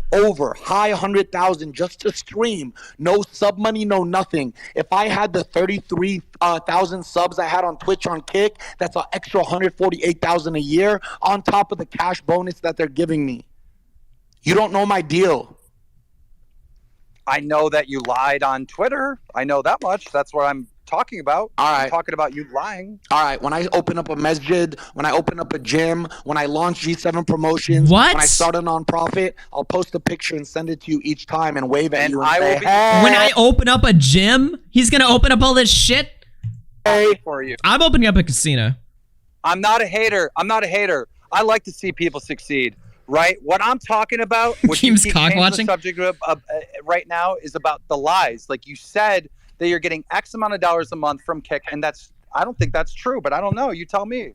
Okay, because I misspoke in a Twitter video and I sent it to my team. And Thank you. I rest my case. In front of God, I rest my case. In front of God. I didn't make multi-millions from this deal. I didn't say that. I didn't make multi-millions from this deal. I didn't say that. I'm saying what you said on Twitter. I said the rumors have begun. The rumors have begun about my money. And no, I'm not going to let the internet know how much money I made. You think I go outside with no fucking security, dog? I'm not like these other fake fucks. I'm a man of the people. You think I want people walking up to me thinking I have $15 million in my bank account? What? Bro, I don't think you're good, man. Dude, You're swear crazy. to God. You know what? Let's get back to the main subject here. You're crazy. You should do. Is there a way for you to stream like twice a week? Like just twice a week? Because you need downtime, bro. Nope. No, Keem. Keep Fousey streaming. He needs to be live 24/7. Keep going. Don't stop. No way this is good for you. There's no way. You can't be on 24/7. I know you, Fousey. You can't be on 24/7. That's too much. Can I tell you something? Can I tell you something? That's too much. Can I tell you something? No. Not about you, but can I tell you something? Of course. I'm going to Vegas tomorrow to celebrate. I'm going to Dubai next week. I forgot what I'm doing the week after that. I'm streaming every day until New Year's when I'm in the Maldives celebrating. Okay. Good for you, bro. Who the fuck was that guy? I have a therapist who I literally talked to on stream right before this all went down, and I was having a great day. Nice. I saw her 4 times in the last week. I'm on my medication. I have a crisis manager. I have a manager now. Crisis manager? I have a PR team. I have an assistant. I have family that How loves many me and people do you have around you to make sure you're not gonna like fucking blow something up or some shit? Like what the cares fuck? about my well-being and isn't gonna go on Twitter and tweet false allegations the second it happens for It wasn't false. relevancy. What Metaphorically, I said was by the way. truth. What I said was the truth. Go fuck Everything yourself, I said on dog. Twitter Go is the fuck truth. yourself. Go fuck yourself. That is the truth. And anybody who wants to stand with you, fuck you too. Whoa. That is the truth. That's word for word what you told me. And Said, "Yo, Corn, Keem, I fucked that girl." hey, and Corn, I see you in this group chat. I saw your tweet about calling Prophet Muhammad a pedophile. Fuck you and your whole crew, dog. Wait, he's bitching out Corn, the fucking Twitter like reply guy. What the fuck? Why is he even here? You're corny as fuck. You can't box. You got your ass beat the first time. Yo. You're gonna get your ass beat the third time. Don't ever speak on Prophet Muhammad again in your goddamn life. You don't even believe in God. You got Illuminati fucking tattoos on you. Whoa. You bitch made hoe. All right, he owned them. Good. Although Muhammad is a crazy. You know. Nah, but on a real Fousey, they make Keem on. Hey, Deaf Noodles, you've been sucking my dick, hating on me on Twitter every day. You were in my DM sucking my dick, calling me the king of this shit. You fucking piece of shit. I'm in LA, Deaf Noodles. Give me your address right now. Wallahi on my mother. I'll drive to your house right now and talk to you face to face. What the fuck? He's gonna go beat up Deaf Noodles. Yeah, I think you need to go to the doctors, bro, instead. Bro. No, listen, Fousey's spitting What fact, bro. the fuck? Who said that? Nah, Who said that? It's me, bro, the marketing. Listen, Fousey, you know what it is?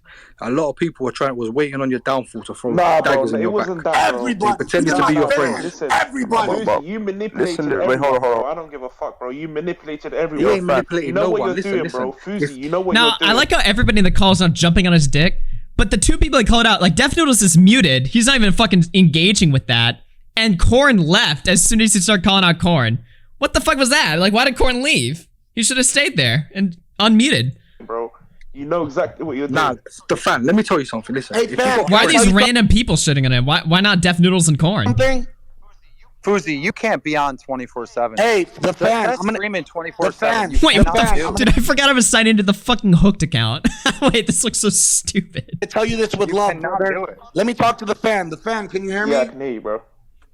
First of all, don't call yourself a fan. The only fan you should be of is of your own self, because you're your own goddamn hero. Secondly, I apologize for calling you fat. Thirdly, I too struggled with being overweight a lot. And it's not about how you look, it's about how you feel on the inside. Thank you, Fousey. I've seen you hit the bags. I've seen you work out. If you devote yourself to a workout plan and an eating plan, go to www.fitbyfousey.com if you fucking need help. Fit by Fousey? Is this, wait, what? I'm gonna get a fucking virus if I type this link in. www.fitbyfousey.com. What the fuck? This is real? What is this? Your personal motivational coach? Hold on, let me open up my chat. What is this? 7-day free trial? What's in, he's got an app? This is like a program? I will be sharing the knowledge and secrets that I've garnered over the years and show you what I found works best in my experience. My app has... Guys, should I try this out? Wait, one in chat if I should try this out and see if it makes me fit. I will deadass fucking try this out right now and as an experiment. He's got the secrets, man. Real results. I love your fitness, Yusuf. Yeah, chat's saying try it out. Dude, what the fuck? This is a real... I thought this is some crazy idea that he was gonna eventually do, except not. Like, it was gonna be like his fucking... You know how he was saying in the call, he's like, I'm gonna build a gym, I'm gonna build a fucking mosque, I'm gonna build everything. It's like, yeah, sure you are, bro. That's never gonna happen.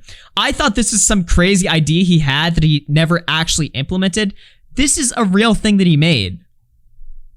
Damn, the Hulk 4-week training plan? So people have really tried this. And they love it, apparently. Welcome to the Fit by Fousey app, your ultimate companion on your journey to a healthier, fitter you.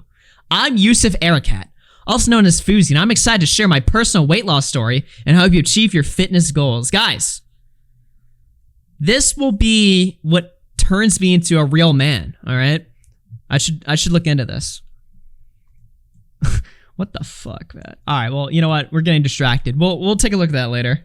When change your life, then you are gonna shine. Man just tried to throw a promo. You should devote yourself to looking at your phone and seeing the call for 1 minute at 11 a.m. Eastern on Sunday. That's crazy. He just when you were in the airport with the girl who was a victim of sex trafficking. I said, "Wallahi on my mother, I didn't do anything with this woman, Keem." I know what you. I don't know what you did in the bathroom. I know what you told me. I just know what... Oh, so now we're getting back to this. So I think this is when I texted KEEMSTAR and I was like, yo, Fousey just admitted the call already happened. Like, push him on this. So I think this is when KEEMSTAR starts going back to the call again. Let's go. You told me. If you are fit by 2024, we will body shame you. Bruh. No, but on a real, Fousey, telling Keem that it's his fault that you were suicidal, that just takes it a step too far, bro. You're on a big space with a lot of people listening. You can't tell me, I'm sorry, brother. You can't tell me how to feel about a certain situation that was done to me. Bro, but you can never tell somebody how to feel. You can never tell somebody. Had I took my life after July 15th, yes, the note would have said, this is because of KEEMSTAR. Bro, I was good. Wait a minute. Why doesn't Keem just ask the girl? Wait, unironically true though. She's on Instagram. I mean, I don't know her fucking account, but it's probably, I mean, Fousey followed her. They linked up on Instagram. Is that, okay, is that invasive if people find out the girl's account and then ask, did you suck his cock? Like, is that crazy? That probably is. But you could do that. Here, all during July 15th. What are you talking about? You're so You can dumb. go back You're and so watch the delusional. documentary. You're so delusional, dog. You're so Go delusional. watch the documentary. I was good to you during that You're whole so documentary. delusional. If you were a good to documentary me, which you asked me to do, you, by the way. If you were good to me, the documentary wouldn't be live right now. So you want me to take it down? I've wanted you to take it down for years, but I was scared of you and never asked you because it was your favorite piece of content you ever created. And guess what? Guys, I've kept a documentary about... So you're a complete pussy then, right? KEEMSTAR made this documentary where he just completely, like... I mean, I'm pretty sure it's called... I'm pretty sure it's his biggest video on YouTube. Third biggest. The hard truth about FouseyTube. This is the video that pissed him off. Maybe we'll see this later or something because I don't remember this video being that bad, but it's also like 5 years old. I don't know. But so Keem makes this video and you won't tell him to take it down because you're like afraid of him? July 15th up to torture Fousey, but even though he was my friend and I would talk to him daily, and now, just now he's saying, oh yeah, he wants it down. Why didn't you ask me then if it was torturing you? Because I was scared of you. Just manipulation that you're using. Because I was scared of you. Really? Moment. You don't care about that documentary, dude. Oh, I don't. No, I don't. I don't. It's the worst thing in my life. I went bankrupt. I lost everything. I went to Bali. I smashed my head through a window. I had to lose everything I ever owned. I don't care about that. That's not in the documentary. None of that's in the documentary. But that's what happened after July 15th. So don't say I don't care. Stop telling me how I feel. Stop. You don't. I'm just telling you why I don't trust it. Why I think it's more I don't believe you. Fuck you and your manipulation, dog, honestly. Okay, coming from you? Bro, why can't we talk about what happened with that girl? Because that was wild. Have you actually watched the footage? I have. With my team. Do you think you look good? Do you think that's a perfectly good stream, a perfectly good interaction with a lady? That was worse than what I fucking did with fucking Bryce Hall in Reality House. That's the worst thing. That's when I was struck. So why are you more mad at Keemstar than yourself for that interaction? That's I'm mad for running back on. First of all, I'm mad for sitting at a bar when I'm sober. That's too close to home. What the fuck? That's what? And secondly, I'm mad that I had to use a drunk girl for content. That's before I had the deal. That's when I was still in financial insecurity. No, the fuck you weren't. You had 30,000 subs on Twitch. You had $60,000. You've been streaming for longer than a month, meaning you got the fucking payout. You were already loaded. What the fuck is this? This is such an easily checkable lie. What the fuck? Hey Augie, this is the Indian that called out Nick on being a lame optics nerd for the N-word. Shout out from Curryland, stream more. Let's go! Shout out from Curryland. Shout out to all my Indian brothers. Except for 8030. Sleep, went to the New York airport, haven't even taken my meds yet, go straight to a bar because I want to be the #1 streamer in the world. I had to get content. Now that I don't, wait till you see the new me that goes to Vegas tomorrow. Time out. I got to stop you right there. All right. You said that you went to the bar to confront the drunk girl because this was before you were confident and, self-made and everything. But you have something like 40,000 subscribers on Twitch, meaning that you're breaking in at least $60,000 a month. Yes, exactly, dude. This is such an easily checkable fucking lie. Didn't he also cash up the girl like $2K or something? Well, that was his chat, but he gave her personally like $300 or $500.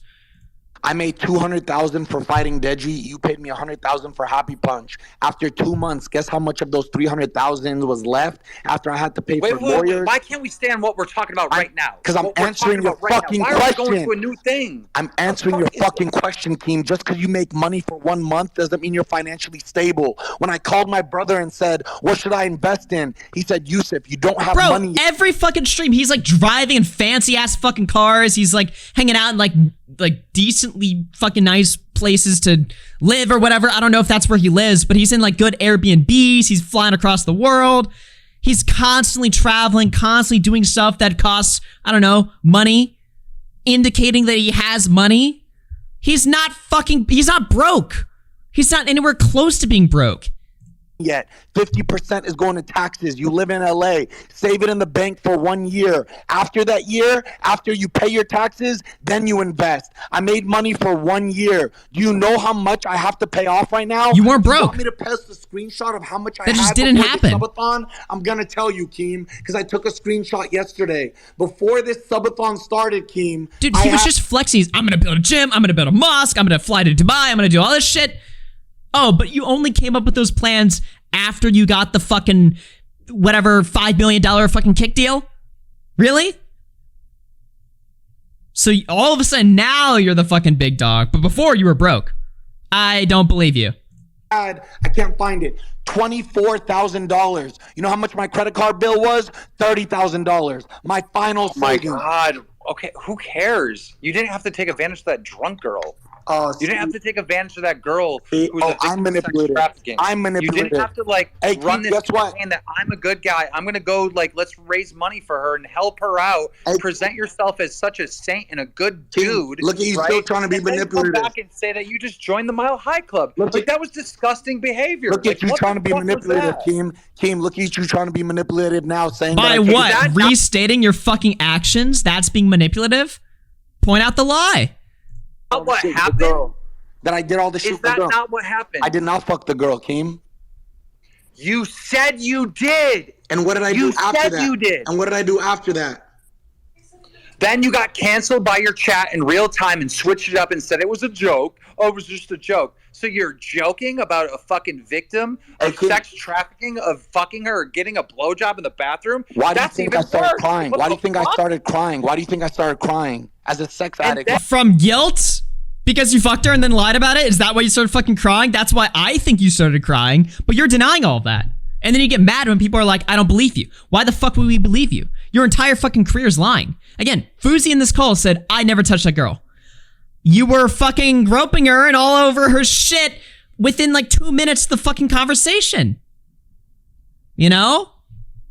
I mean, we have the fucking physical evidence of it. Then on top of that, after the fact, you called your therapist on stream, and then your therapist leaked the fact that you did have sex at the fucking airport, and you hung up the phone.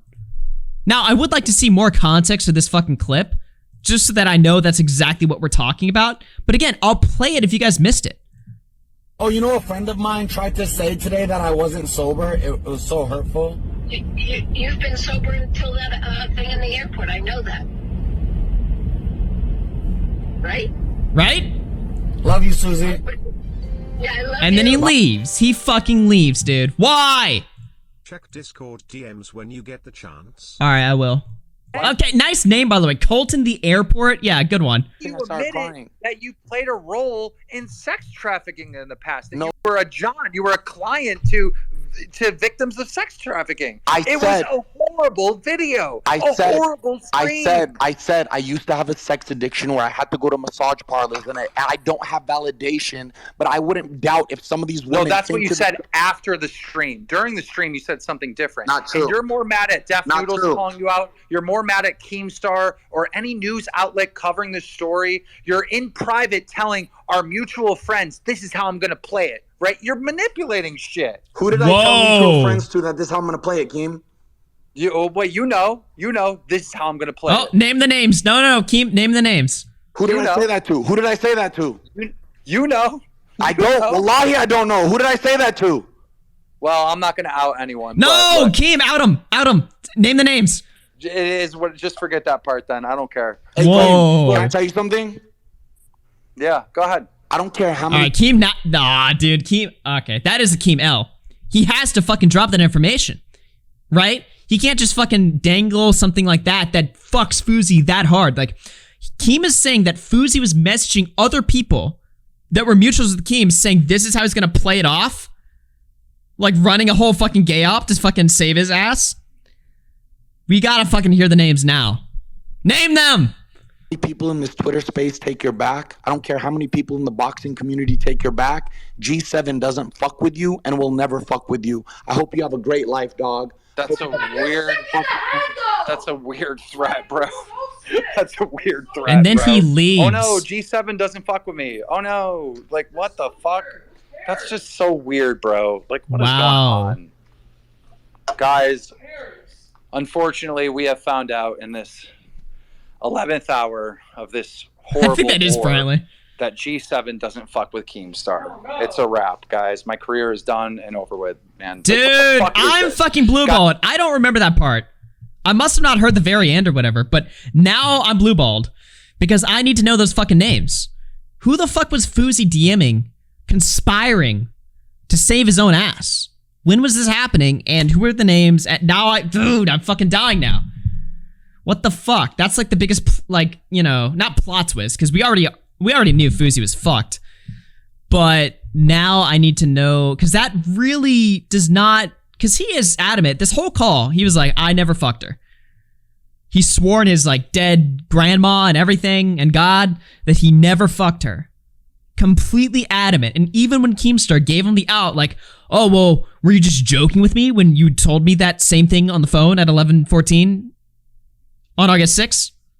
Were you just joking? Fousey was like, no, I never said that at all. So now I gotta hear the fucking names, because that changes a lot. But unfortunately, that's where it ends. Maybe Keemstar, like, I didn't listen to the... as soon as Fousey left, I left, and I probably will do the same thing now.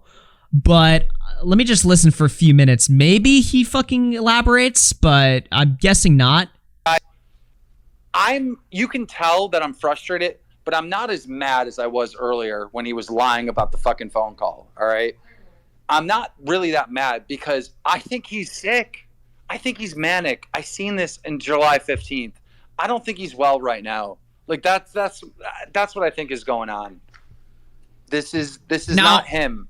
Normal him. If he is manic, this situation is actually a lot different than July 15th, because during July 15th, his career and his life was just so fucking over. He was super irrelevant.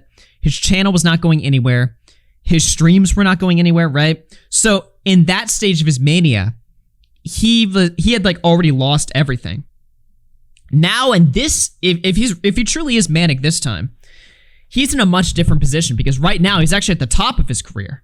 He just signed a multi-million-dollar deal with Kick.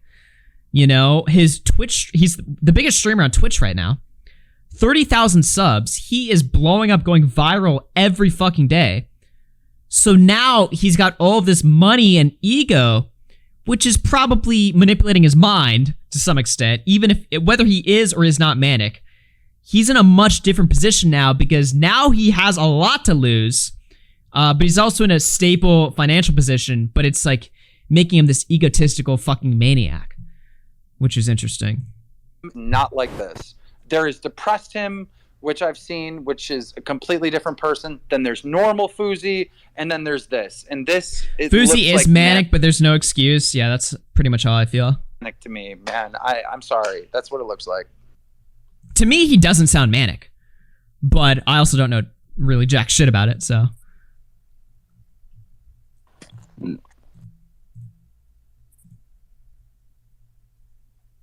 Did the call just fucking shit itself? What happened? Yeah, I mean...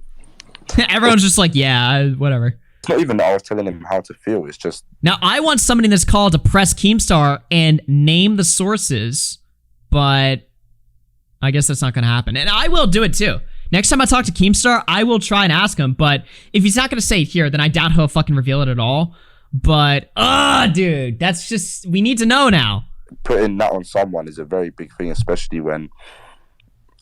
Do you know what I mean? You're having an argument and then you make it into that. It's just, come on, there's no need for it. Do you know what I mean? It's like taking an argument to a Dollar in the Woods is wild. That's the most wildest allegation. Like, what the fuck, bro? Bro said You made a made song a rap with his song dog. called Dollar in the Woods. I buried my dog Dollar in the Woods. Yeah. Bro, that song went so viral that it was like on Jimmy Kimmel and shit. And it's like, it literally means nothing. I swear to God, like, I was just on a stream and I was freestyling. All right, so they're talking about Dollar in the Woods. I mean, I doubt there's anything really much to say about that.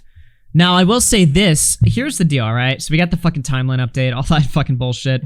Again, Fousey claims, I never touched that girl. Well, there's a billion different fucking screenshots of the stream.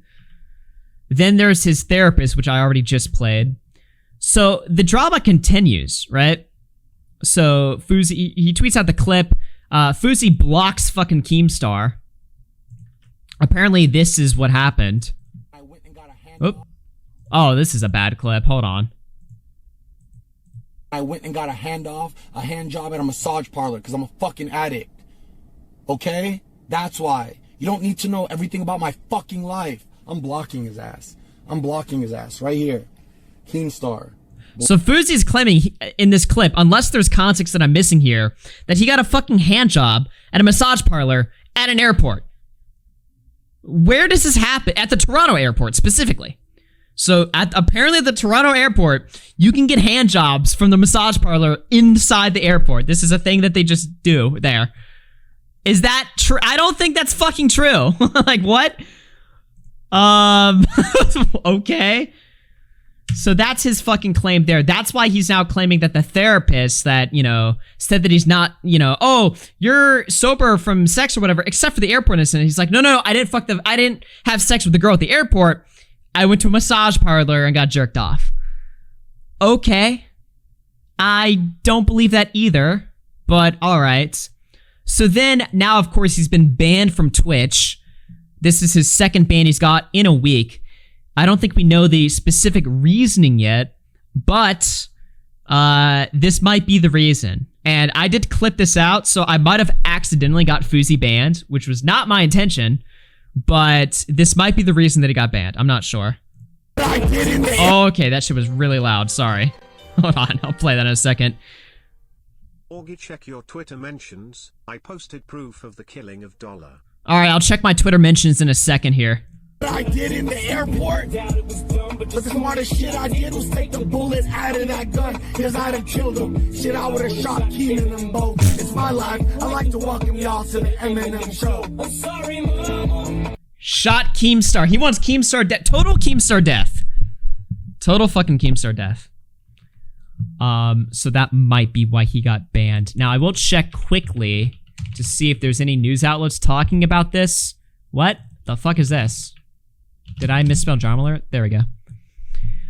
Okay, Fousey put out a tweet. He says, why I got banned, dangerous or distracted driving.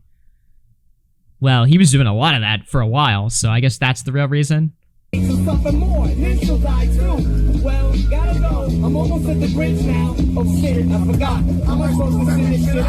the way, this was like hours after his call with Keem. It's not like he was just talking about this right after the call. For the entire night, he was, you know, singing along to songs, talking about killing Keem, talking about KEEMSTAR and stuff like this. I mean, it was pretty funny, I'm not gonna lie. Whoa. The fuck is he doing?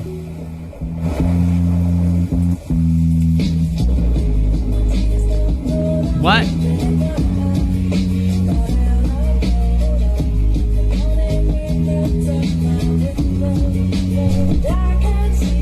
What the fuck is this?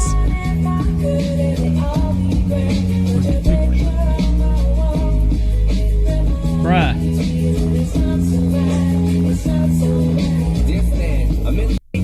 Alright, send that to me on Twitter again, because I don't see it. I just checked my notifications. I don't see shit in there. But yeah, ladies and gentlemen, that's about all of the Fousey news that I have for today. Other than, I mean, I guess we could skim through this fucking video. I don't know. Colton wanted to call. Let me see if he's online.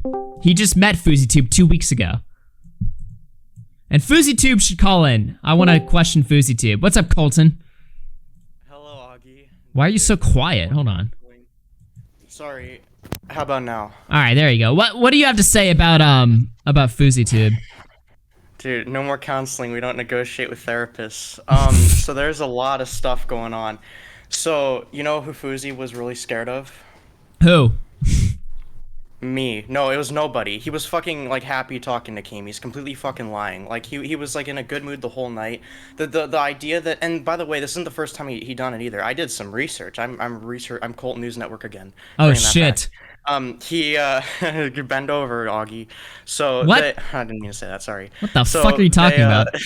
I don't know. So, I'm schizo, too. More than Fousey, almost. So, I did some research, and actually, back in 2016, Fousey did the same sort of cycle with Vitaly, where he was... And it's funny, because there's actually a clip. You don't ever check your DMs, but if you look at the 2 fucking videos I sent you, cunt. Whoa! One of them is Fousey saying, the first one is Fousey in his own video saying, I was scared of Vitaly. He was like, I was his friend just out of fear, and I like covered up for him when he assaulted women in what was it, Portugal, Italy, somewhere else. He basically admits to covering up for Vitaly. I forgot where it was, but he was like admits to covering up for sexual assault from one of his friends because they're a YouTuber and he was quote unquote scared of them. Wait, do you have a link to that? I've sent it to you. It's me recording it on my computer screen, but it's okay. Well, I see 2 videos here. Let me share my screen. There's the first one. All right, I'll play the second one too if that's relevant. Let me download this real quick. We got some breaking coverage from the Colton News Network. Let me see. Oh, and it gets better, by the way. Oh no. Wait, what is this? Hold on. Let me pull my chat. Let me pull this up, pull this up, pull this up. Okay. What is this? Are you in the screen share?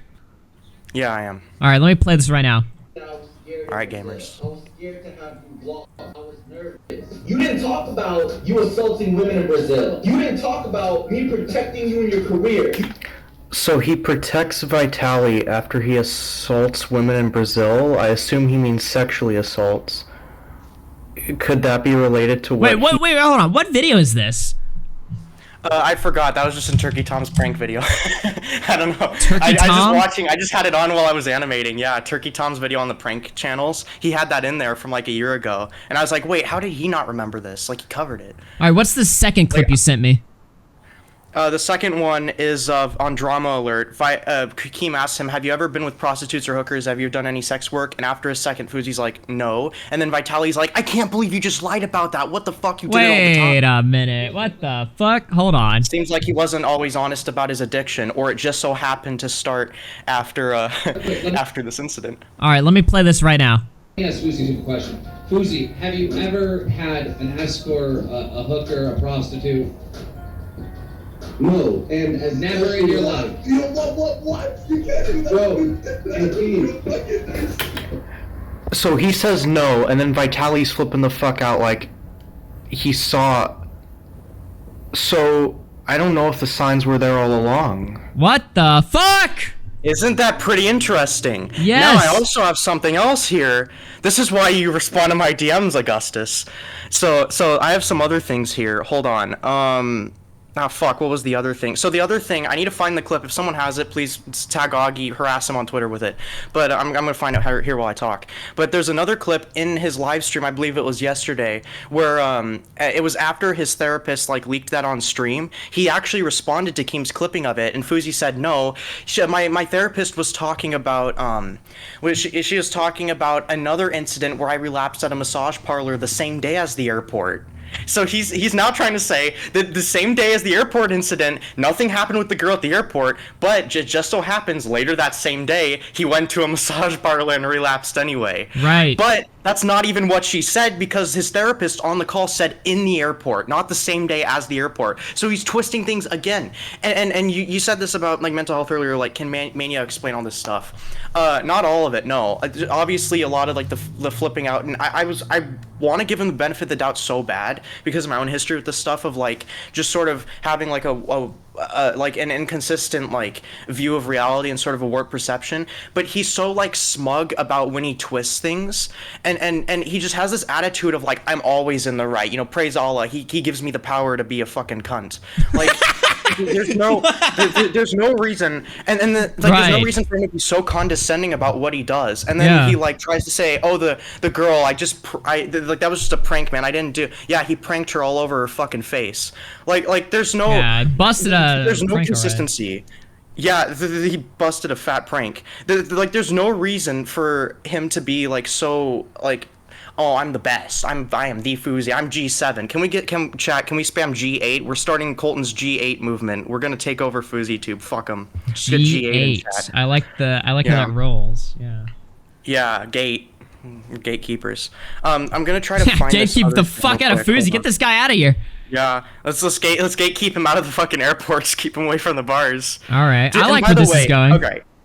So Augie, now I'm gonna get nuclear. All right. What? So I'm gonna say what you didn't want to say. I'm gonna say what most of us are thinking. You know, we got a rapist named Muldoon in chat who disagrees.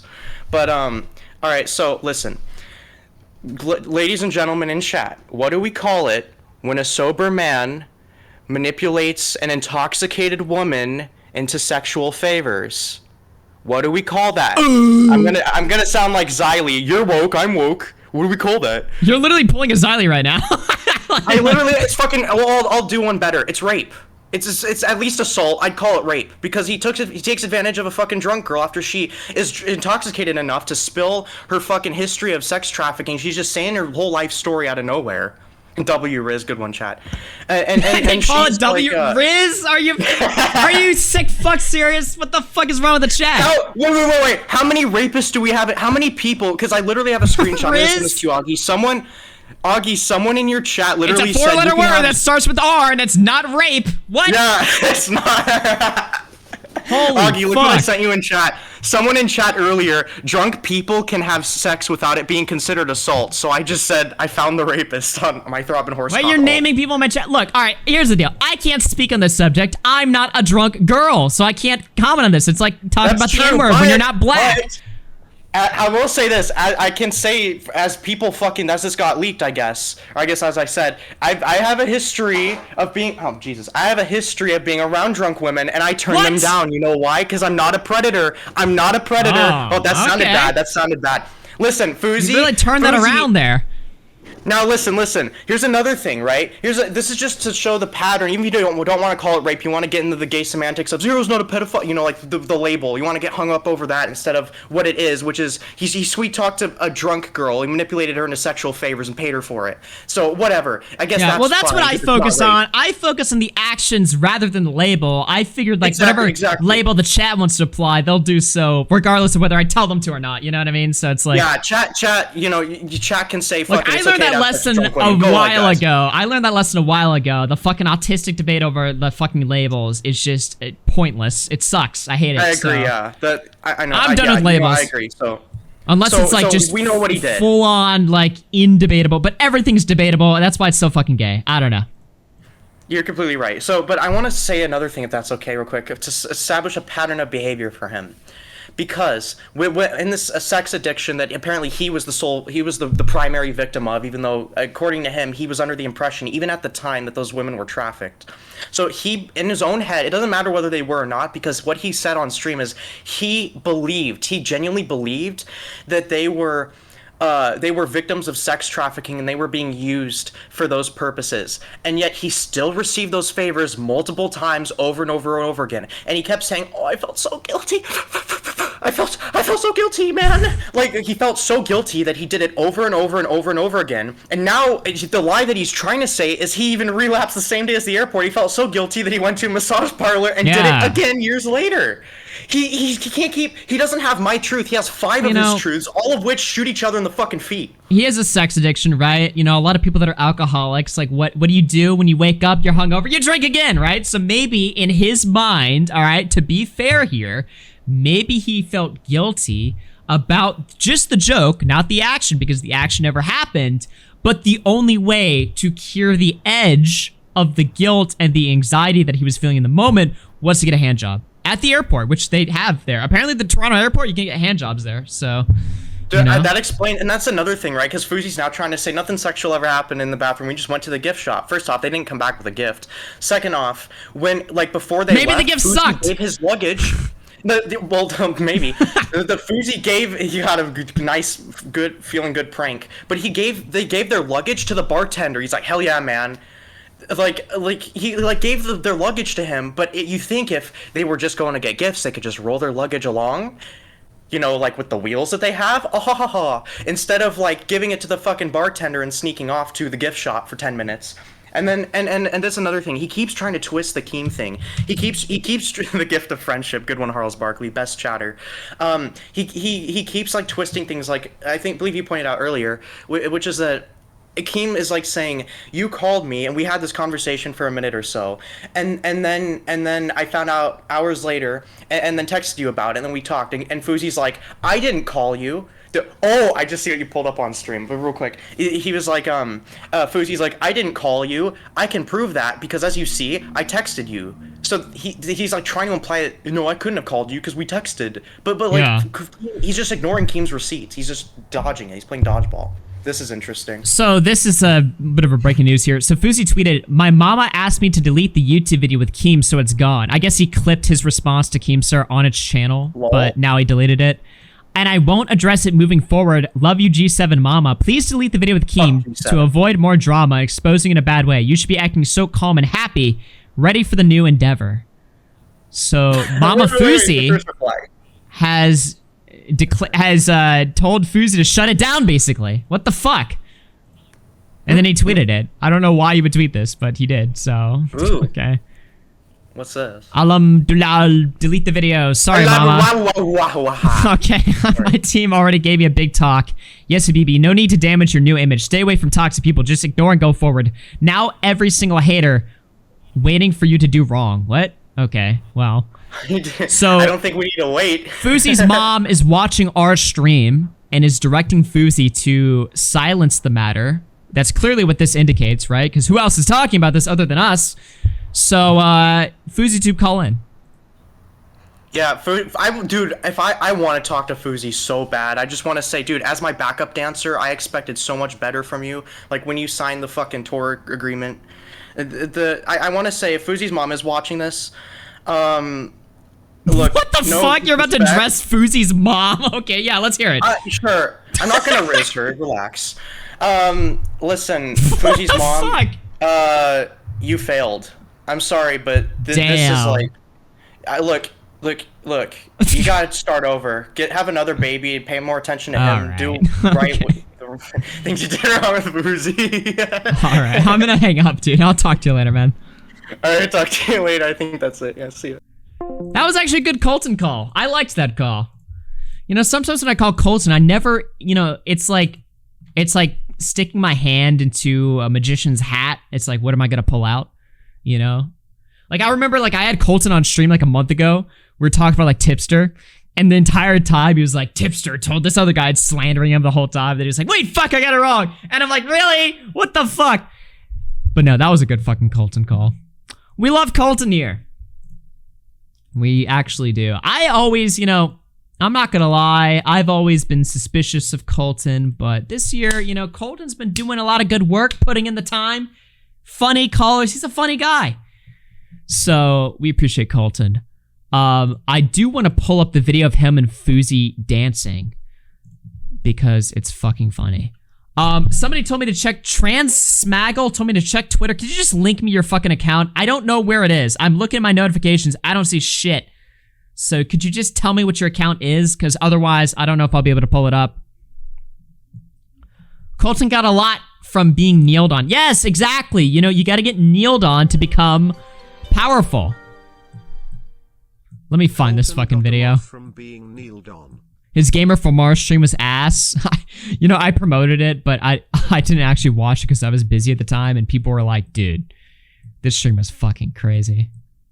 I don't think Gamer from Mars did anything necessarily wrong with the Pyrocynical story, but I don't know. I also don't know too much about it either, but from what I heard, it's like you didn't want to cover it. I don't know. Different topic for a different day. Where is this video? Let's see here. Dude, where the fuck is... I need to have this fucking bookmarked. Bro, when Tipster tweeted this picture at fucking Nick. When was this? We probably scrolled past it already. I don't know. I forget. We probably scrolled past it. You fucking retard. Of course you can't see his tweet. He pinged your main and you're on your hooked account. Yeah, I'm checking on my phone. I'm not logged into my fucking Twitter account right now, surprisingly. I don't even know why. I accidentally logged in to all my accounts and I have to like type in on my fucking phone number and shit to like log in. I was like, fuck this. I don't care. No! It got DMCA'd. I forgot. Fuck! Damn it. This is a fucking crime. Okay, you pieces of shit. Alright, nice one. Well, you know what? This makes up for that shit. What the fuck, dude? Alright, well, look, here's the deal, boys. Alright, boys, I gotta get out of here. I gotta go shoot some stuff or whatever. I will be back live very soon to cover a bunch of other stuff, but good stream today covering the Fousey stuff. I will be uploading the segmented stuff. Shout out to everybody that's subbed to Red Fox Comms on YouTube. Got us over to 20k subs. Let's fucking go. I will find a song to play us out, and I will catch you guys very soon. Summer of RFC, boys. It's time. It's fucking time.